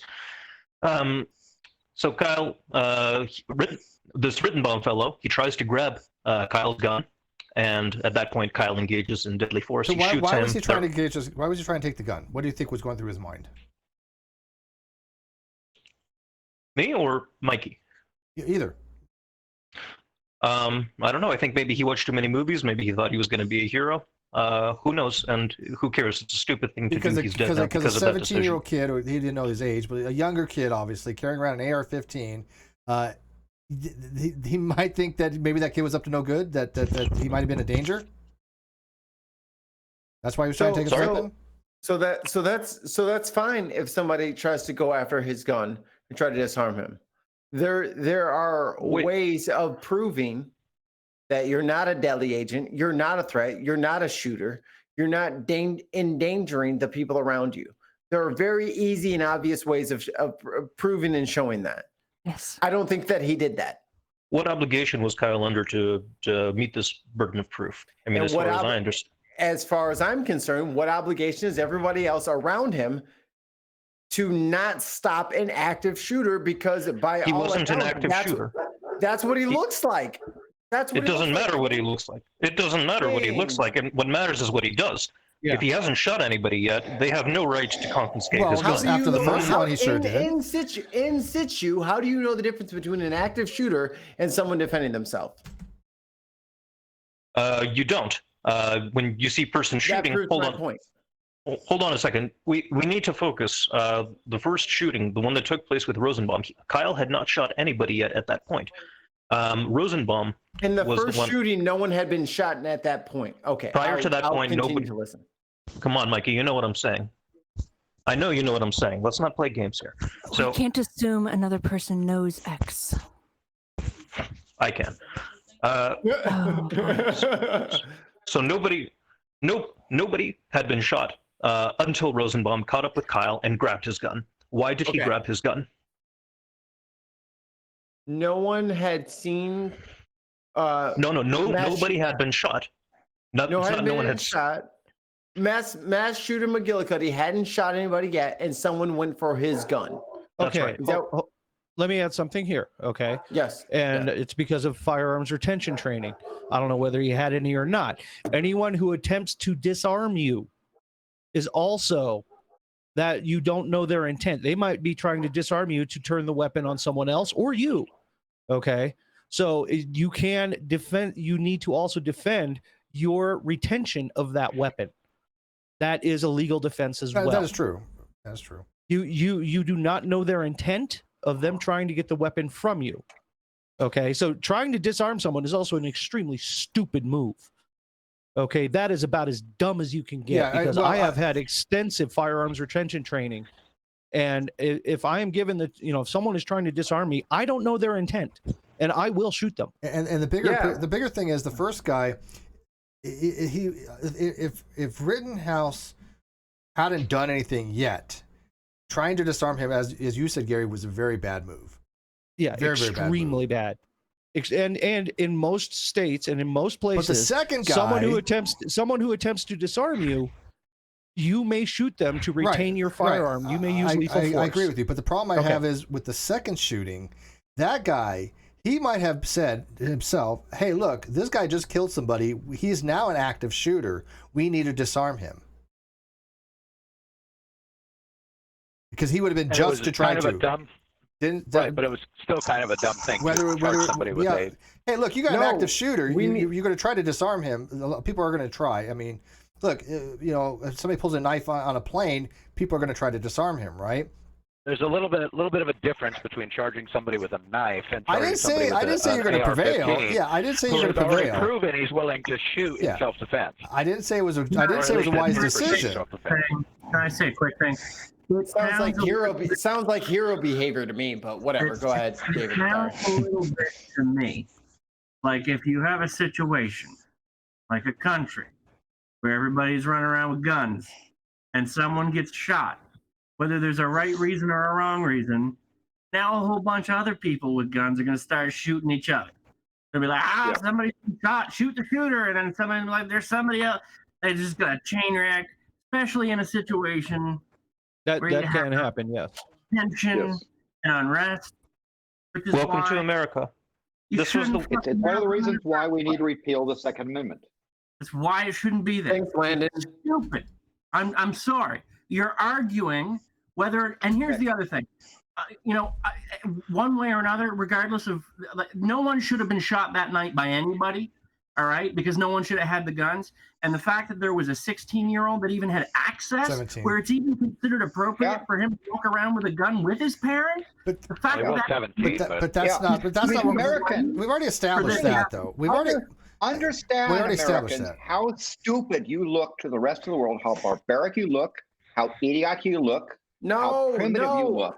Landon, stop it. I'm racist because I think it's a problem for this radicalized white kid to walk around with a fucking AR at a protest full of black people, and he was scared. And Americans, you should be embarrassed. We've already established that how you look to the rest of the world. We keep going back to the Second Amendment. We all agree that it probably needs some kind of revision. I don't think it's ever going to get it repealed. I think that's pie in the sky trying to do that. I think that's egalitarian. Yeah, it's not going to happen. But let me finish. So it's probably going to be more along the lines of coming to revision eventually. And by the way, who keeps breathing into their mic? It's driving me crazy. Steve. Shoot. Sorry. Okay. But here's the thing: we're not going back to the Second Amendment. I want to keep the fact of the first person in their mind's eye. They were trying to take his weapon. Did he have a right to defend himself? That might be. That's going to be the legal strategy, and that is going to be their legal strategy. The second person, though, this is what I have the most problem with. When somebody gets shot and you have an active shooter, instead of that person, doing the right, calling the police and saying, just having the police take care of it, he tries to take his weapon, which again, very foolhardy I'd like to address move. that when you get done, Steve. But that is something that I would expect people would try to do with an active shooter, if that active shooter is still a active threat that just killed somebody. Or was he trying to keep him from getting away, even though he was heading toward the police? But I specifically said at the beginning of this that the determination of whether the first shooting was justified self-defense would determine the other two shootings. The second person who was shot and who subsequently died he attacked Kyle while he was on the ground with his skateboard, and as he come back up, Kyle shot him. And that is a weapon. He rolled back up. That's a weapon. And that is a weapon. He was just literally hit in the head with the guy's skateboard. Yeah, that is a weapon. As he got back up, he shot that guy, and then he shot the other guy with the pistol in his hand. Question. No, it's Sandering. I'm being a dick. It's Sandering, Colorado, King Crocoduck. If you're at a protest. Yes, I know what you're going to say. You're looking at it from the view of the other people thinking that he is an active shooter and they're trying to stop him. That has no bearing whatsoever on whether Kyle was justified in shooting in self-defense. Because when you're accusing Kyle of a crime, you have to put yourself in his shoes, and what did he perceive? And his perception was he was being chased by a mob. He had just had somebody attack him with a skateboard. Regardless of what their motivation was sure for that's what he attacking was him with going a to say? skateboard, he's still justified. He's still justified. Whose skateboard when you have a fucking AR-15 slung around your fucking chest? You give up the right to be afraid when you have an AR-15 slung across your fucking chest. Stop being so outraged and let me have my God. You sound ridiculous right now. No, if someone comes at me with a Lego piece at my... Go ahead. I will check. I need to be... Straight. Go ahead. I said, so you can't tell me that a skateboard isn't a deadly weapon. You can kill somebody with a skateboard. And they don't even have to be able to. They don't even have to kill me with a skateboard. They have to attack me. It's considered a deadly weapon. Grievous bodily harm. Yes, somebody's going to start attacking me with a skateboard, and I have my pistol on the side of me. Yes, I will shoot them in self-defense if I believe that they are intent on hurting me. David, you're not going to try to blackwash what he's trying to say. Let him finish his fucking statement, David. Yeah. So from the moment of the or from the point of view of charging him, and what the court is going to have to decide is, was he in fear of his life? He had just been attacked. It doesn't matter if the guy with the skateboard was attacking him because he believed he was an active shooter. Was Kyle actually justified to use his gun in self-defense, believing that he was being attacked? What Sandra and that's why I specifically said, if the determination on the very first shooting is going to determine the other ones, because if they determine the very first shooting as self-defense, Kyle was justified in every single action for self-defense purposes from his point of view thereafter, because he was trying to get away from them, and people were attacking him. And that's what I said right at the beginning. Yeah, Sandra, what you're saying is basically this. You're basically saying this, and you're right on this. You are right on the fact that the way the courts, I think, are going to look at it is what was in the mind of Rittenhouse at the time. Did he fear for his life? Oh my God, Jenny Robinson thinks my dick is small because I'm 17. That's how the law works. Child, Mikey, that's how the law works. Be in this situation. That's how the law works, though. The law is going to try to put what was going through his mind at the time. Did he feel, as a reasonable person would, that their life was in danger? That's the reasonable Steve, you can't say that he's acting as a reasonable person because he's possessing something that he does not lawfully possess. But that's his intent. Most of the law. Mikey, can I address that? Yeah. Can I address that? Let's say we have a convicted felon. The convicted felon is not allowed to have a gun. Nevertheless, the convicted felon does own a gun. Somebody invades their home. The convicted felon shoots the home invader to death. Okay, what happens to the convicted felon? He goes to jail. For what? For shooting someone and shooting your home. That's still assault with a deadly weapon. No, it isn't. No. Hold on. Hold on. He doesn't go to jail for murdering the home invader. He only goes to jail for misdemeanor possession. Right. Yeah, illegal possession of a firearm by a convicted felon. And y'all think these laws are Let me just finish really quickly. Possession of an illegal weapon does not disqualify you from being able to use it in self-defense. Right. Yes, that's true. You are not allowed to own a firearm as a felon. Okay. Yo, he would go to jail. No, it would be so much tonight. I'm learning so much. Yeah, he would go to jail for illegal possession of that firearm. Probably he would be on probation for a probation violation as well. Yes. Okay, but I'm learning in many so much states, tonight. in many states, there is the Castle Doctrine, which states that if someone breaks into your house forcibly, they force entry into your house, you may legally defend it with lethal force. Yeah, I think that part of the tensions that are arising here may have something to do with the differences of opinion on justice, and particularly how legal justice and moral justice are at odds with each other at times. And I think that this is a huge example of what might be going on. I think she might have a point. Hold on. I'm gonna shut everybody down. Sorry, Steve. I know this is your channel, Go ahead. You only do 5% of the work. Holy shit! Oh my God! You're in trouble now, bro. You're in trouble now, man. You better watch it. But here's the thing, though. Race has nothing to do with all of these legal things until you look at it versus black versus white, and then you see how the legal cases bear fruit. Race has a lot to do with it because we have an incredibly biased and unjust system. So why the fuck are we appealing to this fucking bullshit ass racist ass fucking system? This kid's a fucking murderer. But I think by any black laws that I've had to live under, I get this you, kid's Mike. a black fucking murderer. I get you, but Chris makes a very valid point about the difference between legal and moral considerations, because the law can suck. Let's put it this way: the law doesn't represent what's ethically correct sometimes. The law is the law. It tries to be objective. It fails most of the time when it comes to that. But Mikey, let's say it was a black male that was in a predominantly KKK area with an AR-15. A white KKK member threw something at him with a plastic bag. Unknown what was in it. The black person scared. The black person's scared and has every right to be scared. They shoot him. Yep. For the record, Mikey, I completely agree. The KKK members then try to disarm him. He's also scared. He shoots them as well. Would that be self-defense? that black kid is going to fucking jail. That wasn't the question. That was not the question. We're talking about the law, not ethics. I would also like to point out that ethics are not law. The person that was shot by Kyle was black. They were all white.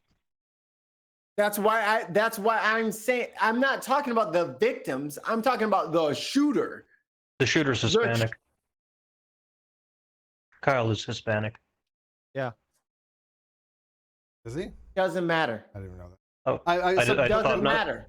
I thought not. But I want to go back to my original question, Mikey. In that situation that I gave you, would the shooter would it be self-defense? A black male. If a black male was in a KKK area, yes, at a march, and he same got rushed by KKK people. No, that's not what I said. Somebody threw a plastic bag at him, contained something or other. Someone, not KKK people, just someone. Would it matter? Let's say if it was a KKK member. I'm just trying to be as clear as possible so I can answer as clear as possible. If he shot that first person in the head, and I think it was 2 shots center mass, one in the head that was grazed, he goes down. The rest of the people around try to take his weapon away. He then shoots 2 other people. One dies, and the other gets wounded in the arm because he's scared because he just shot. Look, a black man with a weapon just shot a white provoke. They're gonna go after him, right? They're gonna try to kill him. So here's the thing. What we would essentially boil that down to is, did that black man commit a crime? And then everybody would say, yes, he committed a crime. But in this case, there are all these, there's so much nuance. There's all this different things you got to think about at the same time. No, I don't think it matters. Growing up in St. Louis and then living in Chicagoland, they're both. I have heard nothing about the black shooters in all of these cases. And not one of you motherfucking bitches has brought up the same bitch ass shit that you're bringing up now to defend mass shooter McGillicuddy. Okay, so I'm just given saying, the situation, you never Mikey, brought it up before. Given the same situation, show us the video. We'll analyze them as well. Given the situation, the videos are on the internet, King Crocoduck. They're all over the internet. Mikey, I'm black people shooting each other in Chicago. I haven't brought it up because I'm ignorant of it. That's just why I really want to get to this point because I don't think Mikey's answering. I know. I just don't think he's not answering it. I'd like an answer. I have 2 shooters, one black, one white. Both of them are scared. Both of them feel like they are in danger. Both of them are firing at somebody who's trying to take their weapon. What is the eliminating factor between them? So was one justified or defense and one's not? Is what my question is. I am curious. So if we're in the multiverse and there's 2 mass shooter McGillicuddys, one's black, one's white, they're both fucking wrong. They're both guilty. They're both guilty of the same crime. Would there be? But what crime? What's the crime of fucking negligent, at least negligent discharge of a firearm? I don't think so. I think if you watch the video, well, then that's our argument. Okay, why was it negligent of him to discharge his firearm at people who were presenting deadly threat to him? Why? So after he shot the first person, why is it not negligent? Why is everyone else negligent to try to disarm him? We didn't claim that they were negligent to try and disarm him. We said it was foolish, but not negligent. I'm asking. Not criminally negligent. Not criminally negligent. It's foolish, but you can't send anyone to jail for being foolish, but you can send them to jail for being criminally negligent. Yeah, agreed. Yeah, I agree that they were foolish. You're not going to take a guy's weapon, AR-15, from strapped to him. That's just highly unlikely. I mean, you really have to very unlikely. So if I try to stop someone who is an active shooter, I'm the problem because that's not what he said. The problem, Mikey, you're stuck in this mind frame of that. You're saying, okay, well, from the crowd's perspective, or the people who are trying to disarm him. That is the point of view that I've been trying to illustrate. And then you keep telling me that that's not my point of view, and then I'm trying to do it at the same time. No. That's what I'm saying. Is you're trying to present the point of view of the people who are not Kyle. But the issue here is not what the other people were thinking, other than the fact that they did chase him with what appears to be improvised weapons. The entire case revolves around what Kyle was thinking. What was going through his head? Was he in fear for his life? He was just chased down by some people with weapons in their hands. He ends up shooting one person who gets incredibly close to him. King Crocoduck said he actually grabbed him. I didn't see that. I saw him get really close, but I'm not sure if... within a few feet, yeah, easily. If he actually grabbed him, but he got within a few feet of him, and Kyle shoots him. And from this point on, he's clearly afraid. He's trying to get away. He's running towards police and away from other people who are chasing him. Because he's surrounded by people that are yelling at him and who have weapons. And why are they yelling at him? Why are they presenting weapons to him? I don't know. He hadn't shot anybody up to that point. He had not shot anybody. You're talking about before the shooting. Yes, before the shooting, they chased him through that parking lot. Okay, let me clarify some details that we're all maybe I thought we were all on the same page, but maybe we're not on the same page. You're saying that he ran, shot someone, and ran a second time. Yes. That is what he did. That is not you can't even argue that point. That's exactly what he did. He was running away from a group of people. He was chased into a parking lot. One of those people got within at least a few feet of him. He shoots that person.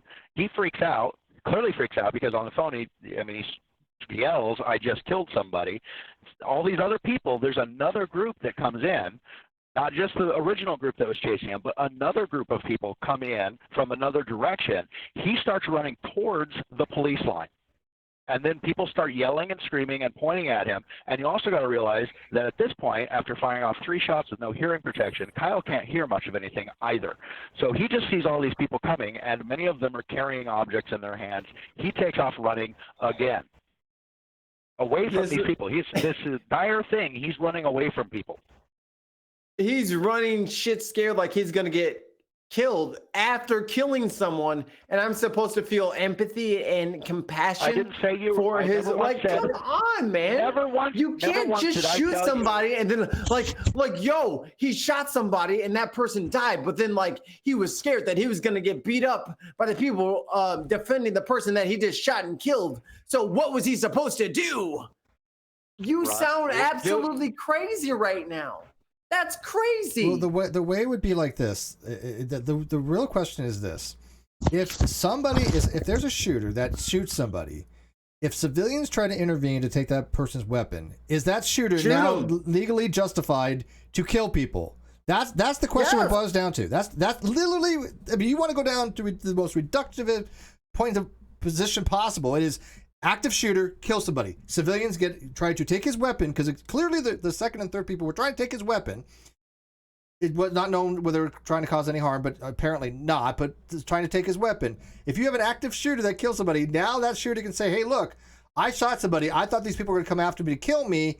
I therefore killed all them. Whether the first is justified or not, my life is in danger because I just killed somebody. They're trying to kill me now. That seems to be the type of reasoning. In course of law, that actually matters, because if an active shooter walks up and commits homicide on somebody, and then a bunch of people rush him to try and disarm him and prevent him from potentially shooting somebody else, and he shoots those people because he's afraid they're going to commit serious bodily harm on him, when it goes to court, that's why I said that all is going to depend upon the determination of that first I don't shooting. think it really if the does. first shooting, I don't think no, that it does. This is so crazy. Because at that point he he did shoot somebody. What his mind, again, civilians are not going to give a shit whether the first one is justified or not. They see somebody shot, they see somebody killed. Someone just shot somebody with a gun. Good Samaritans are going to rush in and try to take down that weapon. When it goes to court, right? But when it goes, that's those people. That's the mob mentality. Those people who rushed him after they saw him shoot, they're not going to get charged. They're not going to be. They're not going to be charged with any crime. The ones who survived the shooting, the subsequent shooting, they won't be charged. Thank you. What a great clarification. He shot none of the people too. Hold on. There were several people who were chasing him after the first shooting incident. Yes. One of them. So one of them, he kills skateboard guy. He kills him. The guy who lost his bicep, he injured him. Mm-hmm. And then there was a third guy. He pointed his gun at him. He raised his hands. Kyle spared him. He ran away. Neither Bicep guy who pulled a gun on him, nor the guy who put his hands up in surrender are going to be charged. Well, and the reason is because he had possession illegally the reason of a gun. I think though he might be charged with that. Oh right? yeah, okay. He might be charged, but for a completely different reason. Right, okay. But neither of them are going to be charged with attacking Kyle. I agree. Because it was reasonable of them to assume that he was a danger. Okay. We're not talking about though whether they should be charged with a crime. We're talking about whether Kyle should be charged with a crime with respect to these people. And the answer, I think, is no. Well, that's a really good point. I think that the answer is going to be... I want to address that because that's a really good point. Casey, if they're not being charged with assault, or they're not being charged with actually wanting to cause harm to Rittenhouse, how could he then claim self-defense? Interesting. Wouldn't it make more sense if they said, "Hey, look"? I think this it just comes down to a miscommunication. Mm-hmm. As far as they're concerned, he is someone who is out to do people harm, and as far as he's concerned, they're out to do him harm. This is just a case of two people in a forest who hear gunshots. They're both hunters. They both hear gunshots, and they assume that somebody is out to kill someone. Then they both meet each other in the clearing, and they both shoot each other. Mm-hmm. But neither of them had intention to do each other harm. It's just one of those things. This is a really odd situation. This is why I specifically say that it's the determination on the first shooting is going to be the important part. Because if they determine the first shooting was in fact self-defense, Kyle was justified in everything he did from that point forward. Yeah, I think if it's they all going to. determine that first shooting. Now here's the thing. Shooting, no, hold on. I'm gonna interrupt. You're saying that everything forward was justified, but it is justified under the current law system. Do you think that the current laws, as they stand, are moral and justified? In this instance, I would have done exactly. If I were as good a shot as Kyle, I would have done exactly what he'd done. Do not fucking praise that goddamn murderer. Fuck out of here, King Crocoduck. You're fucking better than that. Do not praise him. I don't think he's praising him. I just think he's saying under the given same circumstances he would have done the same thing. Don't call him a good fucking shot because he killed people. Yeah, and I don't think he was a good shot. I think he got incredibly lucky. It stems Can I add something? Yeah, go ahead, Lyle. Landon. I just want to say again, it's been interesting because I've been being somewhat informed about this incident of a news thing that I don't follow. But I just want to give a general comment, and I hope I don't offend people here. But you should really kind of understand how ridiculous this conversation is. Most of the rest of the world are kind of saying, "What the f," right? And I use again an example because I'm told it's never going to happen of repealing the Second Amendment, allowing Congress to regulate firearms. That the attitude was like, no, we're not going to discuss that. That's a pie in the sky. We Americans sound ridiculous. We act ridiculous. We are a laughingstock for our behavior. And instances like this, and we can, the discussion about who is at fault in the law says is interesting, an interesting legal discussion. But I just want to say just how ridiculous we as Americans sound right now. And it really pointed out. I want to point this out just from the outside perspective here, just really quick to play on what Landon is saying, because it's not just like one side or the other side that sounds ridiculous. Both sides sound ridiculous.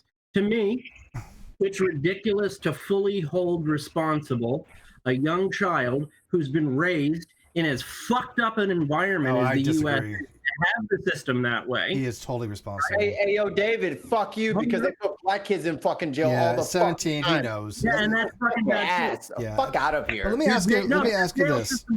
Too. Yeah, let me ask you this though, because he's being tried as an adult, and he should be tried as an adult. But let me ask you this: King Crocoduck, he didn't have a manifesto, but I do recall now he did have a video recording saying that he wanted to protect the businesses from looters and rioters. Right? Yes. Okay, so that wasn't a manifesto, but he did have the intent to protect. Now, granted, you cannot necessarily use deadly force to protect property, but maybe I don't know if he knew this kind of thing, right? I mean, well, it depends upon whether display, Wisconsin. Hold on, the display of arms to deter violence is you get what I'm saying, right? You can have the weapon to deter it. You cannot aim a weapon at somebody to deter certain things. That's considered illegal.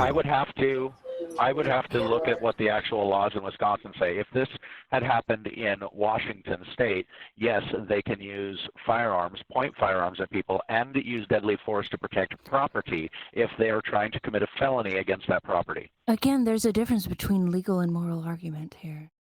That's why there are so many differences between the. I've already pointed out. The legalities per state differ so much because it's a moral issue, and our morals are just. And do you think Rittenhouse knew these? I mean, we have a hard time understanding the differences between state to state because different states have different laws and different moral codes. There's no way this kid could know possibly what the law was. This is possibly no. You'd be surprised. He could have known. He could have known. He could have. I don't think it's likely that he probably did know all. Yeah, I don't think he cares. As far as I can tell, this kid has been shooting since basically he could walk. If he knew the law, and that shows in his technique. Okay. Chances are he was operating on impulse with a slightly not operating moral code. But clearly, I don't think he had a moral code. But he knew he was breaking the law by having the weapon in the first place. He knew he was breaking law, though, right? Before anybody jumps in, King Crocoduck, do you think he was scared at the time? Do I think he was scared? Yeah. I would imagine so. I would be in that situation. So you think a scared 17-year-old is the? So you think a scared 17-year-old is the proper person to be handing the weapon at that point, or do you think that there should be a separate set of regulations and rules that prohibit people in that certain circumstance from possessing a firearm? So you think that they were trying to hold on? There are such rules, and it was not legal for him to possess that firearm. I am of the opinion. So then why are we on opposite sides of the argument, bro? Because let's be clear, there's separate charges taking place here. One of these is a Class A misdemeanor, and the other are felonies pertaining to the use of deadly force. If you're saying that he should be charged with the misdemeanor for the possession of the weapon, I agree. We don't disagree on that. Our disagreement is over whether he should be charged with the deadly force felonies. Okay, but here's the problem. Our disagreement. Steve. Our disagreement is not that. Our disagreement is, did he shoot those people? And please provide me evidence that he didn't. So then, what are we talking about right now? Everybody agrees that we're talking a shot. We're talking about whether it was lawful. Hold on, King. So we agree that he shouldn't have had the gun, and we agree that he shot people. Yes. How the fuck are we on two different sides? Because of the felony example that I gave. Hold on. Because of the felony example that I gave earlier, the felon who is not allowed to have a gun and who kills a home invader with that gun does not go to jail for killing those people, or for killing the home invader. He goes to jail for the possession of the weapon. Again, a difference between moral and legal argument. He's right. I'm not here to argue morals. I'm here to argue He's definitely right. You're saying he lived in Kenosha. Okay, Mikey. Let's try this defense. Let's say, and there's a problem is they didn't know his age. I assume they had no idea what his age was. But had they known his age, they would be, this kid is an unlawful possession of a firearm, which is a misdemeanor, Class A misdemeanor. At that point, they totally would have been justified to remove his firearm, the first guy even, because he was in unlawful possession of it, right? So they could argue that would be the case. However, they obviously didn't know his age. Just like mass shooter McGillicuddy knew that homeboy had a felony on his record. You know what I'm saying? Like everyone around him had X-ray vision to know criminal record. Okay, hold on. With it, he had X-ray vision to know their criminal record. Hold on. I've actually pulled up the Wisconsin Law Library. Okay, so as for possession of the firearm, and I can actually I'm reading the law. Okay, don't do that. I know, surprise, surprise. Applying these principles to open carry matters, we recognize that under certain circumstances, openly carrying a firearm may contribute to a disorderly conduct charge. But if this determination must take into account the constitutional protection afforded by Article 1, subsection 25 of the Wisconsin Constitution. The department believes that a mere open carry of a firearm, absent additional facts and circumstances, should not result in a disorderly conduct charge. For example, a hunter openly carrying a rifle or shotgun on his property during hunting season while quietly tracking game should not face a disorderly conduct charge. But if the same hunter carries the same rifle or shotgun through a crowded street while barking at a passerby, the conduct may lose its constitutional protection. See Werstein 60, Wisconsin 2nd District at 6 blah blah blah citation. But that's not also in 18. He can own one aspect. But the big thing is he can own a gun under 18 in Wisconsin. What he cannot do is open carry it. That's what when the guy in the live chat was just wrong about that. You cannot open carry a long rifle under the age of 18. Period. Steve, we're all tap dancing around the same dance floor that we're all afraid to get on because we know that Big Papa Smurf is going to come up there and show us all up. This is a white kid. That is why we're even having the discussion. He's Hispanic. Not dead. He's not dead. He's Hispanic. How? No, I'm having the discussion because it was an event that happened that is on that almost the whole thing is on video from multiple angles. That's why I'm having this discussion. I don't give a crap whether he was white, whether he was Hispanic, or whether he was black. And because this country is judicious and fair, that is why the cops that shot Tamir Rice are in jail right now. I'm not very familiar with the Tamir Rice case. Of course you're not. Because that shit would be fucking fair. Well, hang on. Under this judicial system. Hang on. Rice had a pellet gun. By the way, Rice had a very realistic pellet gun. Even they even said it looked much like a Ruger, if I'm not mistaken. But it's very realistic. Now, was it deadly? A pellet gun can still be considered deadly force. He was firing at the officers, right, with the pellet gun. No, he fucking wasn't, Steve. I can send you the goddamn clip. It's 2 seconds long. I will go and I will Google for the video. Tamir Rice shooting was in Ohio. He literally was in I'm explaining it for the people who aren't going to go back and look at it. So pretty much what it was a kid with a pellet gun at a pavilion.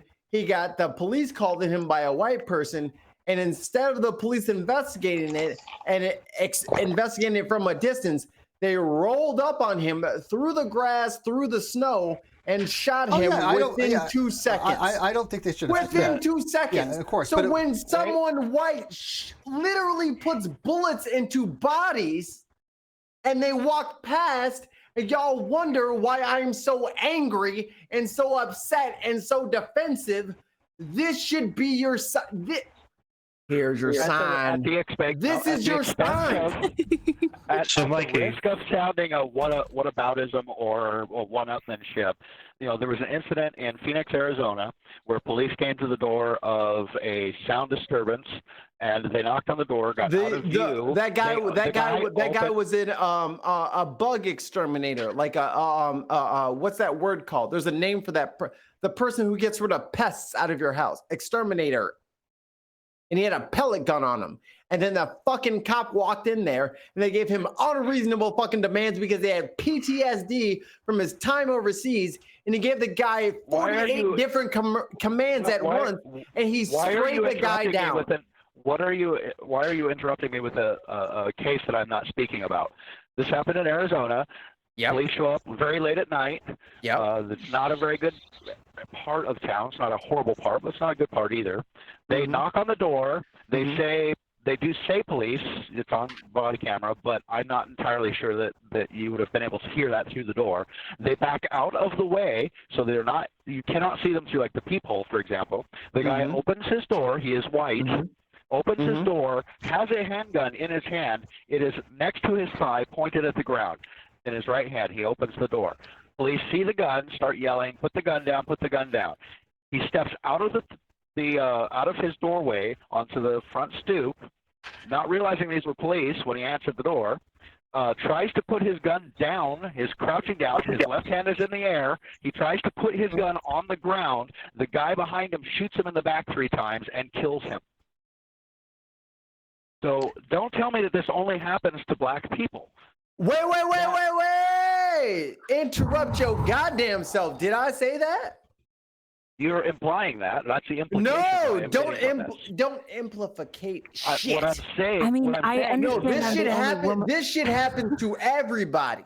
The police are out of control, and just because white people choose to ignore the cases when it happens to white people, that has nothing, Nathan, to do with black folk. I don't have enough time. There are 50 videos that I have. I know that. No, I'm interrupting you. I'm sorry. I'm rude. rude. I'm rude, and I'm sorry, and I'm rude, and I'm sorry. But there are 50 videos that I have bookmarked of white people being murdered by the police, and I don't see white people getting up in arms about it. That has nothing to do with black people getting upset about black people getting killed by the police. Okay, then I misunderstood Get on the you. fucking shit. Stop acting like someone's gonna do the shit for you. Don't wait 6 to 10 to 12 to 18 months to say, well, all lives matter because y'all didn't talk about our shit. Let motherfuckers know what's going on in your community so we can rein our police in because they're not doing the job that they are paid to do. If I could for a moment. I'm sorry.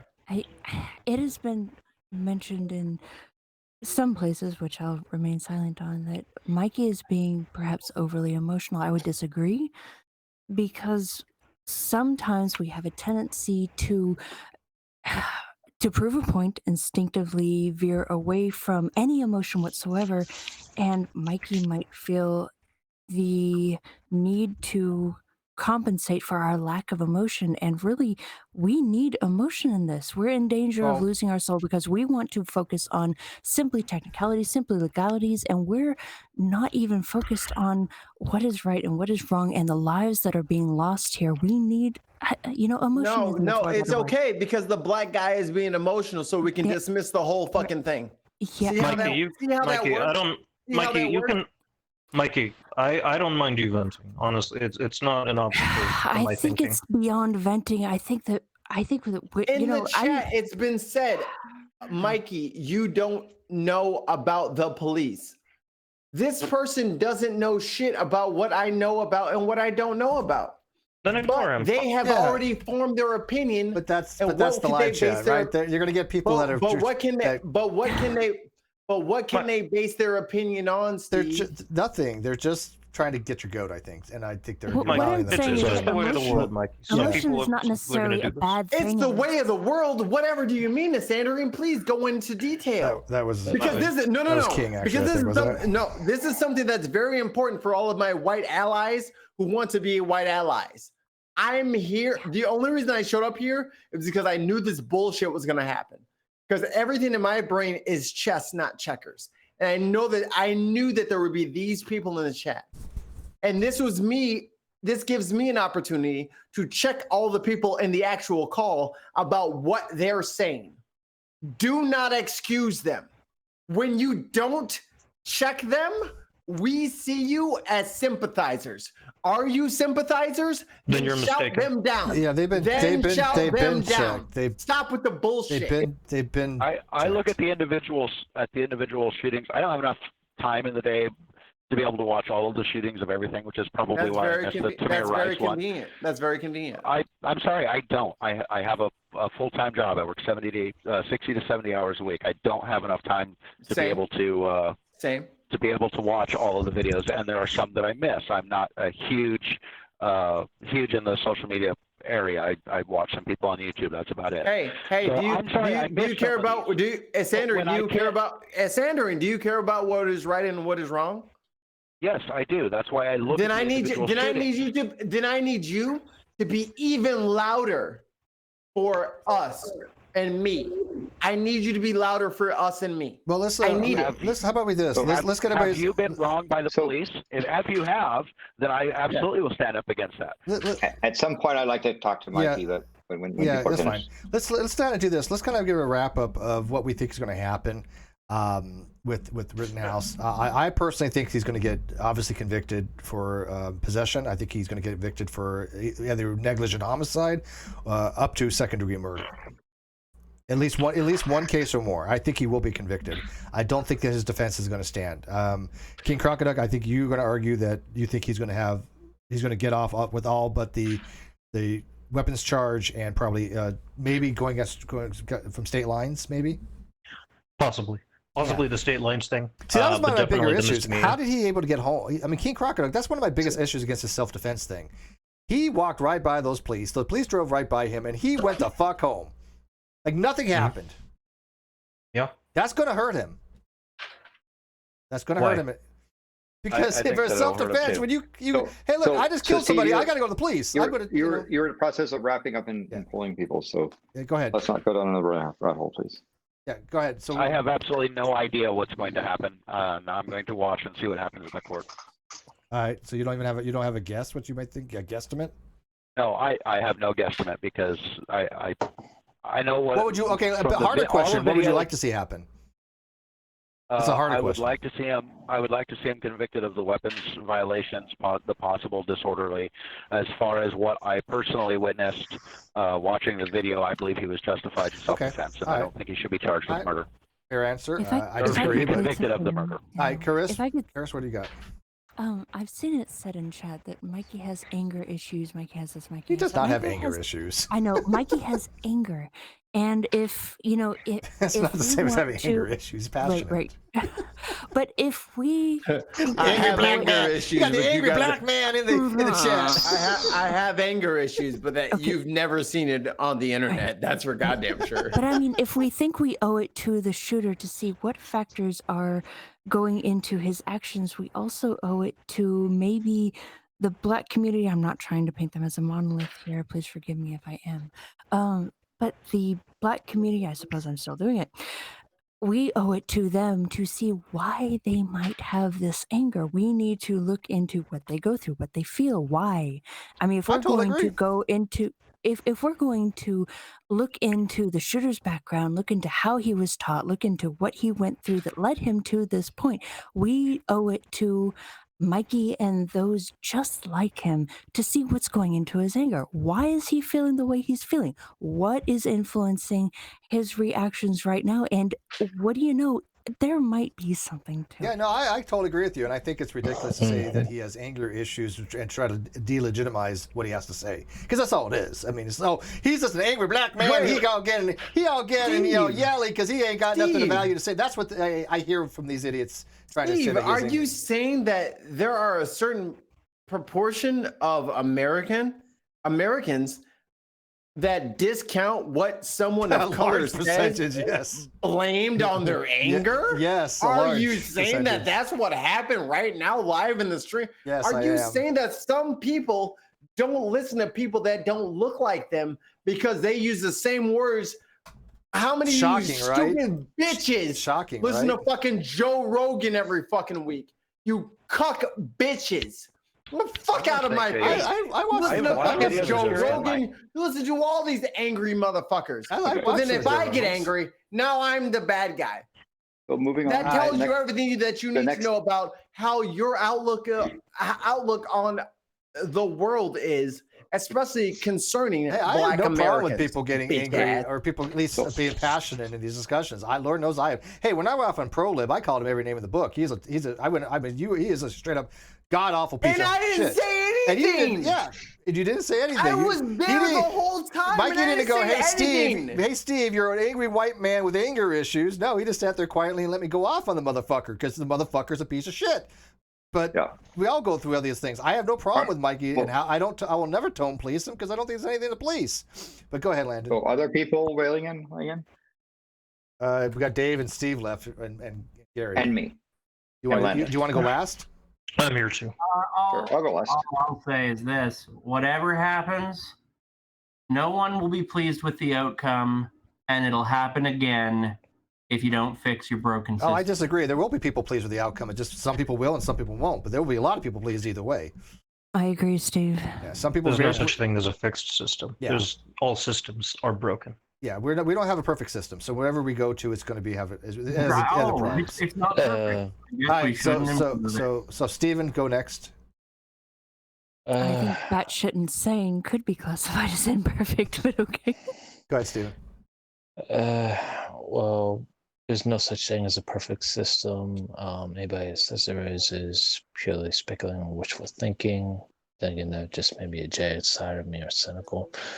But as far as current with regard to the individual in question, he had no real justification for being there because it was not a local issue.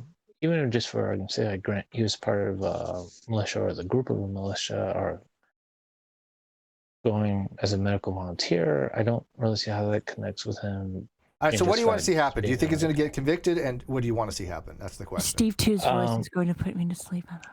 I know everybody's so everybody's got different speeds here. So Steven's in a very slow. I don't.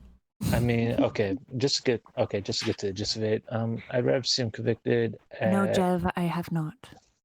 I'd rather see him convicted, but at least manslaughter, at least. Okay. If murder is too idealistic, manslaughter would at least be the more realistic picture in regards to that. And by the way, one thing I will not allow is making this kid into a hero. That's going to get removed. I will not. They're saying it in the chat repeatedly. I know. I'm removing it. I'm removing that. I'm the cray cray, right? I'm the McCray. I don't believe. Right? Nobody's he's a hero. Let me speak.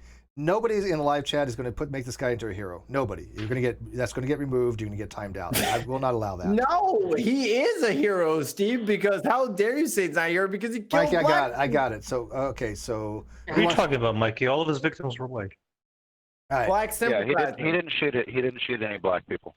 I don't think that he's a hero either. Yeah, Gary. He's Gary, not a hero. Gary, go ahead. Okay, well, personally, I believe that he is probably going to end up getting convicted on lesser charges, but I do not believe that the murder charge is going to stick. I think it will be something like the lines of negligent homicide, fourth or third degree murder, maybe. That's really hard. It's going to be really hard for them to pin it down like that. It probably... What's going to happen is he'll get convicted on a lesser charge, and he'll also get a plea bargain and get a plea deal for something much less. Unfortunately, what I think is going to happen is that in the public sphere, that he is going to be lauded and put on a pedestal by some and decried by others. Of course, as we are a divisive nation and divided, people. And this is just going to further inflame the tensions that we already are seeing throughout the nation and the world, but particularly the United States right now. So this is going to be a very, very difficult situation, and it's only going to get worse when all is said and done. It's going to cause further unrest later down the road. And I do have to mention something.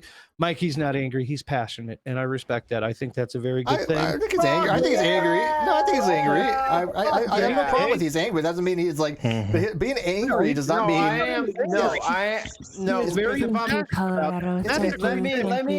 Let me explain my goddamn self. I am not angry. I am passionate. He's passionate. If I was angry, I'd be at your fucking front door right now. I think it's passionate. I don't do anger over the fucking internet. There's nothing wrong. There's nothing wrong. Anger isn't in person. Let me finish. Mikey, you'd have every right to be angry. You are. There's anger there, whether you acknowledge or not. There's anger there. Shut the fuck up, Steve. There's the angry black man coming out right there. Yeah, there it is, right there. There it is, right there. Everybody fears me as the angry black man, and I want them to know and respect and fear that presence that I provide to all. But there's nothing wrong with having anger. I'm angry. I'm angry this shit happens. I'm angry, right? Yeah, I mean, it sucks. That's what I was going to close. Besides, anger is hot. Anger is fucking hot. Bitches love angry, man. Gary, please. They love angry. All right, we got to wrap it up. We got to wrap it up. Getting late. Let me wrap up real quick. Give Mikey handcuffs. I think that unfortunately, due to the way our system is set up and the way that both the legal system, our moral and ethics system, and popular culture, and also just our basic morals in general, that we have a long way to go before we actually come to something that is reasonable and fair for everyone. But this is going to be something incredibly difficult to do. Yeah, I agree with you, man. I think your summation is pretty much mine. Just because we have certain rights doesn't mean that those rights don't need to be revisited from time to time. and that they need to be reevaluated. Can I go next? And changed in line with the times. I mean, Thomas Can I go Jefferson next? was famous for saying we need a revolution. We need a revolution every generation, and we haven't had that. And that's why I think that we have so many outdated concepts that are reinforcing the public perception of what's going on right now. And Can I go next? Yes, we relax. Relax, Angry yeah, black you're man, next. relax. Chill, man. Let No, my Gary God, finish. we're silent. Anyway, Always this trying is to a keep the very- white man down here. What up with that? Yeah, this is a very, very difficult subject to approach, especially considering that none of us have the full story. We all do not have all of the information relevant to the exact situation that happened. All we have is anecdotal and secondary sources that tell us what happened with their own implicit bias. And with that, we have to keep But we that- do have videos. Multiple We have videos. video. No. We have Yes. video of what actually happened. We Multiple do have videos. video. Hold on. We do have video. Okay. But it's the narrative surrounding that video that will also help us determine and help us in our epistemology of determining fact from opinion on what happened. All right, Mikey. So we need to consider that we might not have all the information. No, I agree. Let Mikey go. Then I think we got Yeah, King and so- then Landon. But I just find it is unfortunate that 2 people had to die and someone else had to get shot. I think that's a horrible thing. And I think we do need to revisit a lot of the laws that we do have, both in regards to firearm ownership and also in the right of self-defense. Okay. But once again, this is all very highly situational and conditional on the situation. This is very, very situational dependent. So, I mean, it's great that we can get together and talk about something like this. And I got one last thing to say. Damn it, subscribe, down to Steve down there. All right, hit that button, guys. Send a like Come and on. share this video because this is passionate Come on, stuff. like and subscribe. So Hold on, Matt, Mikey. thank It's you for Mikey's allowing turn. me. Yeah, all right. It's Mikey's turn. Mikey's turn. Mikey. Go, Mike. So here's something very interesting. Much like tonight is much like the rest of my life on this planet when I live in America. I'm surrounded by white people. You motherfuckers are everywhere.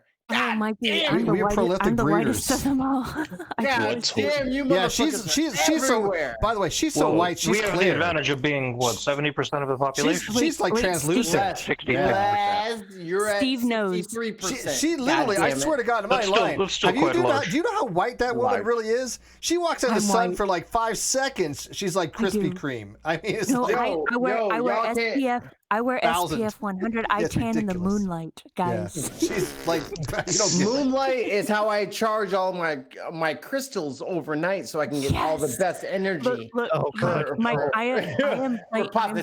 playing All with, right, so let's wrap this up. So, Mikey, Mikey, what do you think's going to happen? Mikey, I am playing with crystal balls right now.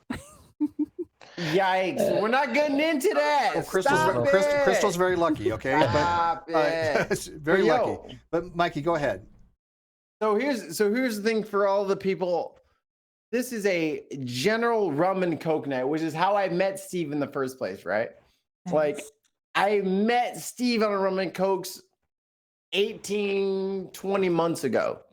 It was a while. And we become fast friends and all this shit.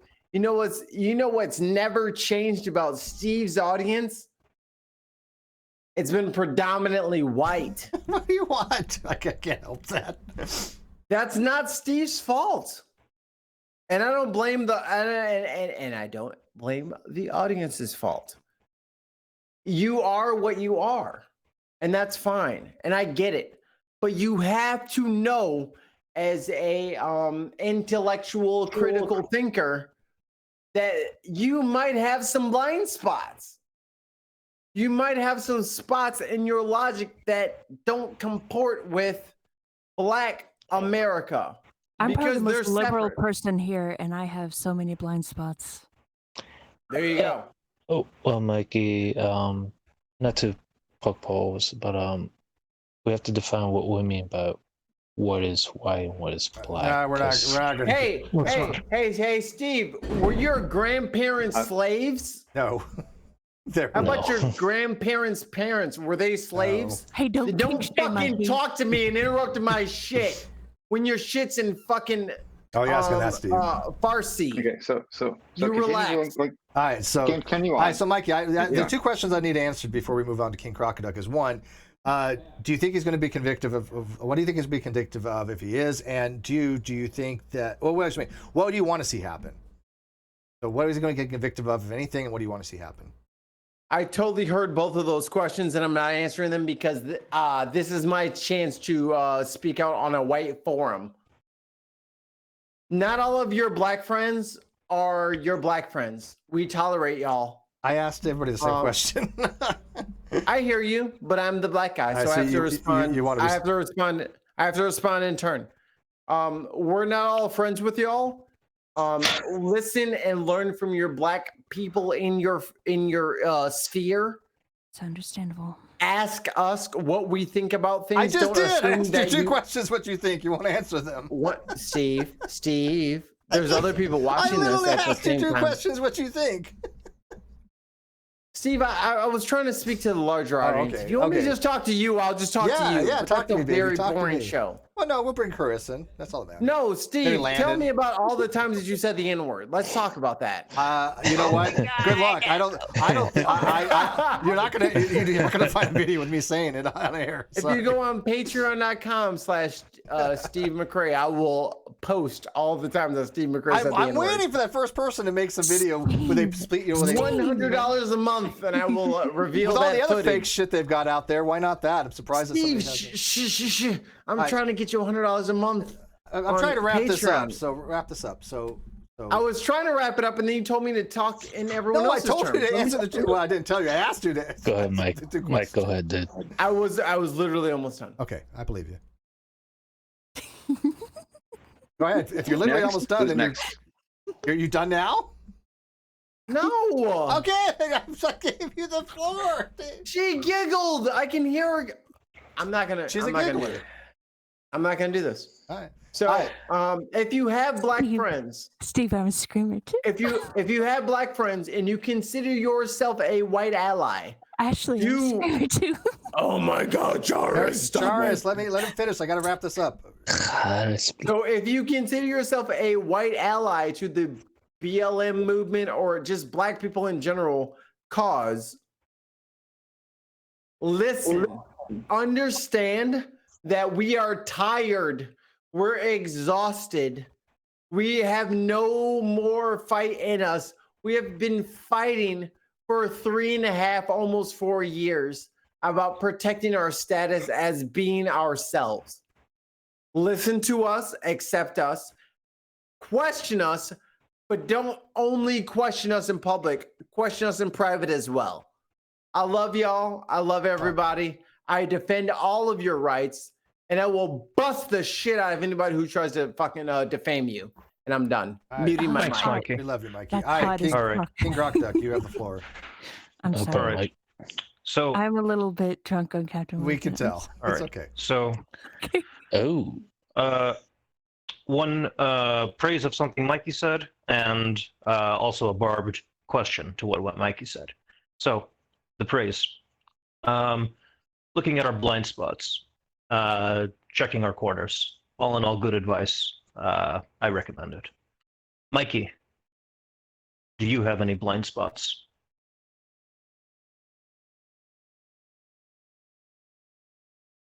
You muted, Mikey.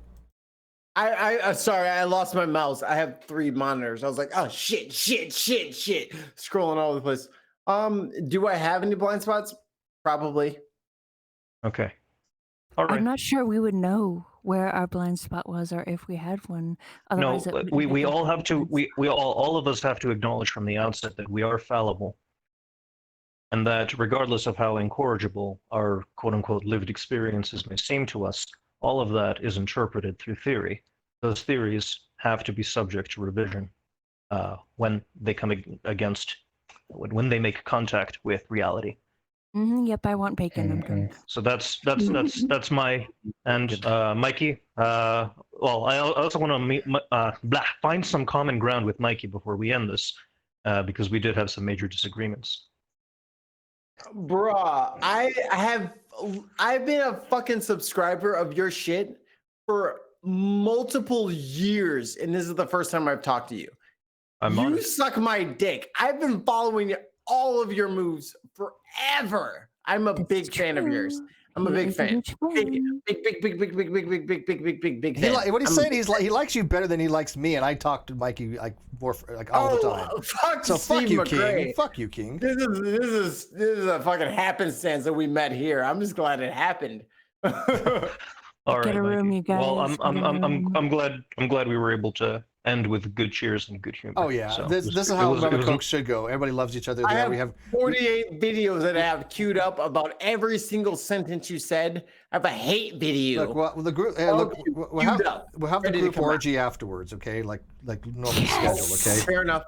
So hang on. The orgy's coming. I gotta go get my the Patreon's the only thing. Or my OnlyFans, or whatever the hell it's called. All right, so King Crocoduck, anything else you got to add to that? No, I'm that was taking all. Steve's girlfriend. I'm taking Steve's girlfriend. Well, I've said this as well. First of all, I don't know. She's allowed only certain persons to say she's my girlfriend. I don't know. She's not, but whatever. But you can have her for a while. That's fine. Just bring her back when done, or get it on video, or invite me. Landon, go ahead. All the above is acceptable. Oh, yes. Right. I'm okay. Thank you very much. And I guess although Mikey stepped away, so sorry about that.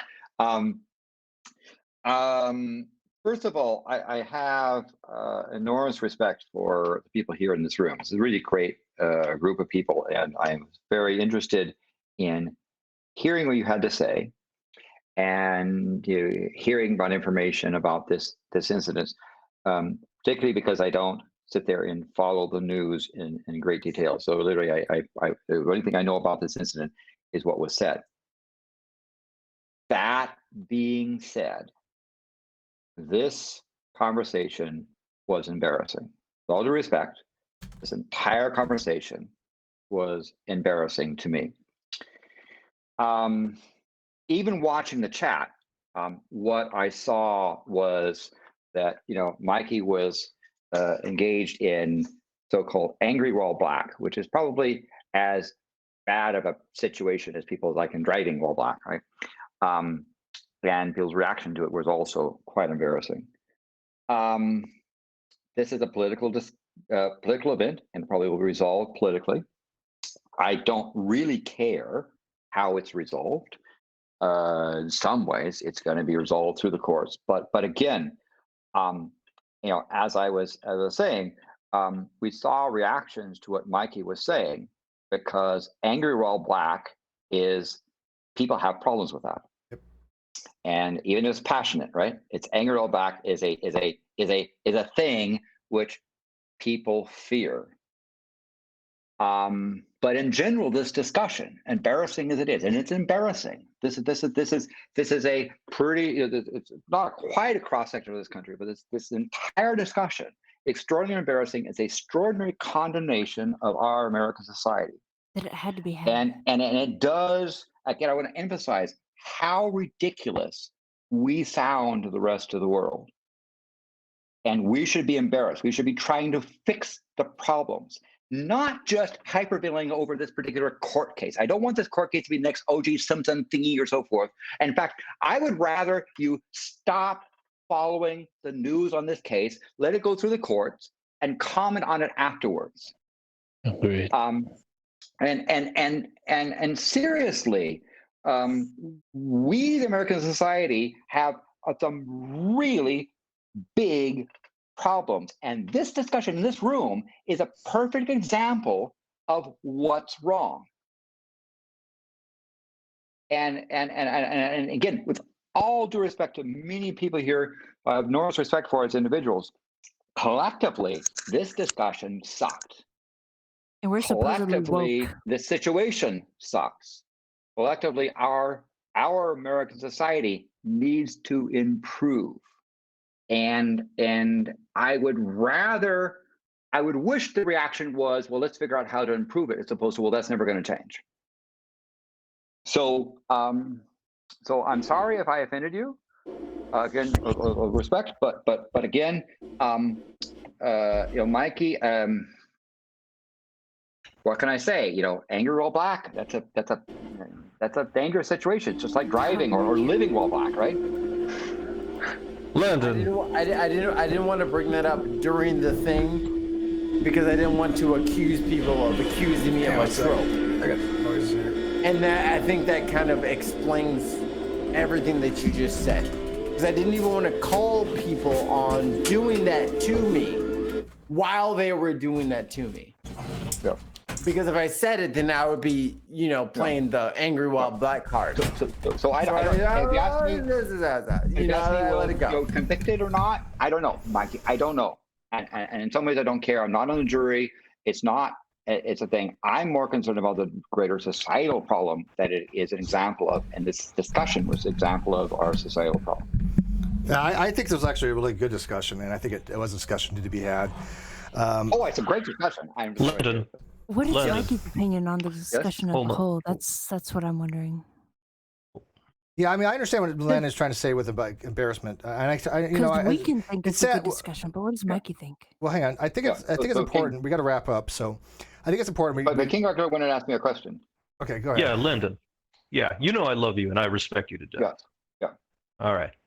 Well, I just want to say, that still holds true, and I genuinely envy Landon. your optimism. Yeah, thank you. He definitely is an idealist. I wish you success in your research endeavors. I think the research you're doing is extremely important and valuable. And you're pursuing your degree. Crocoduck so much. And I look forward. I look forward to more stuff on quantum mechanics as well. So thanks. If I ever get to that. All right. All right. So Helios Fertilars says, "I love Mikey. F you. I love you all in the one sentence." Aw. But anyways, no, I agree. I mean, I understand what Landon's saying. There is an embarrassment factor we had because, as Americans, we do take our gun rights very seriously. But at the same token, do they need to be revised? Absolutely. Is it the case where people can own a firearm too easily and discharge that firearm too easily without repercussions? Absolutely.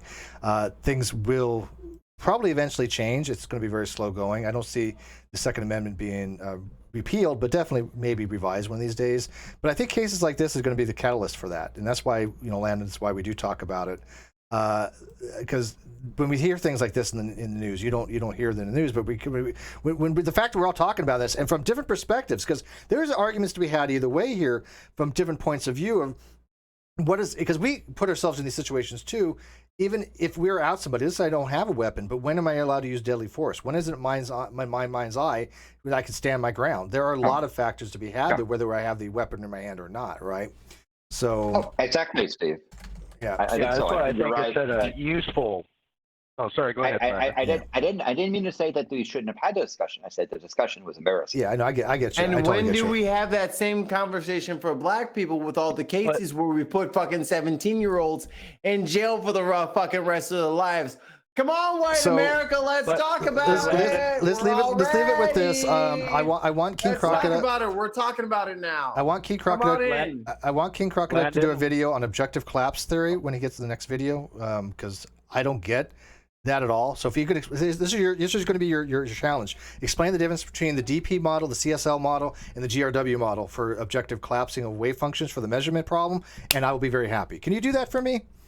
That'll have to wait for video 5. I need to get to 3 and 4 first. That I don't get it. To me it's like magic. I think all of reality is fucked, to be honest with you. I think reality doesn't even exist at this point.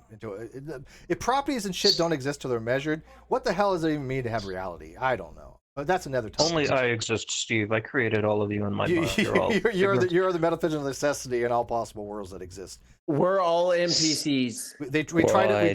We tried to measure King, but we couldn't find a test thing big enough to measure him, or at least his ego. The world was the lie that I created to cope with my loneliness. I'm honored to be part of your creation. I do have one response to Landon. Yes. Even though you may find that we're having discussions like this to be embarrassing, especially in view of the rest of the world, I would still state that we've got to start someplace. and we're going to have to muddle through things like this regardless, because that's where we are. So I think it's better to have these kinds of discussions and start muddling through them than to get, Yeah.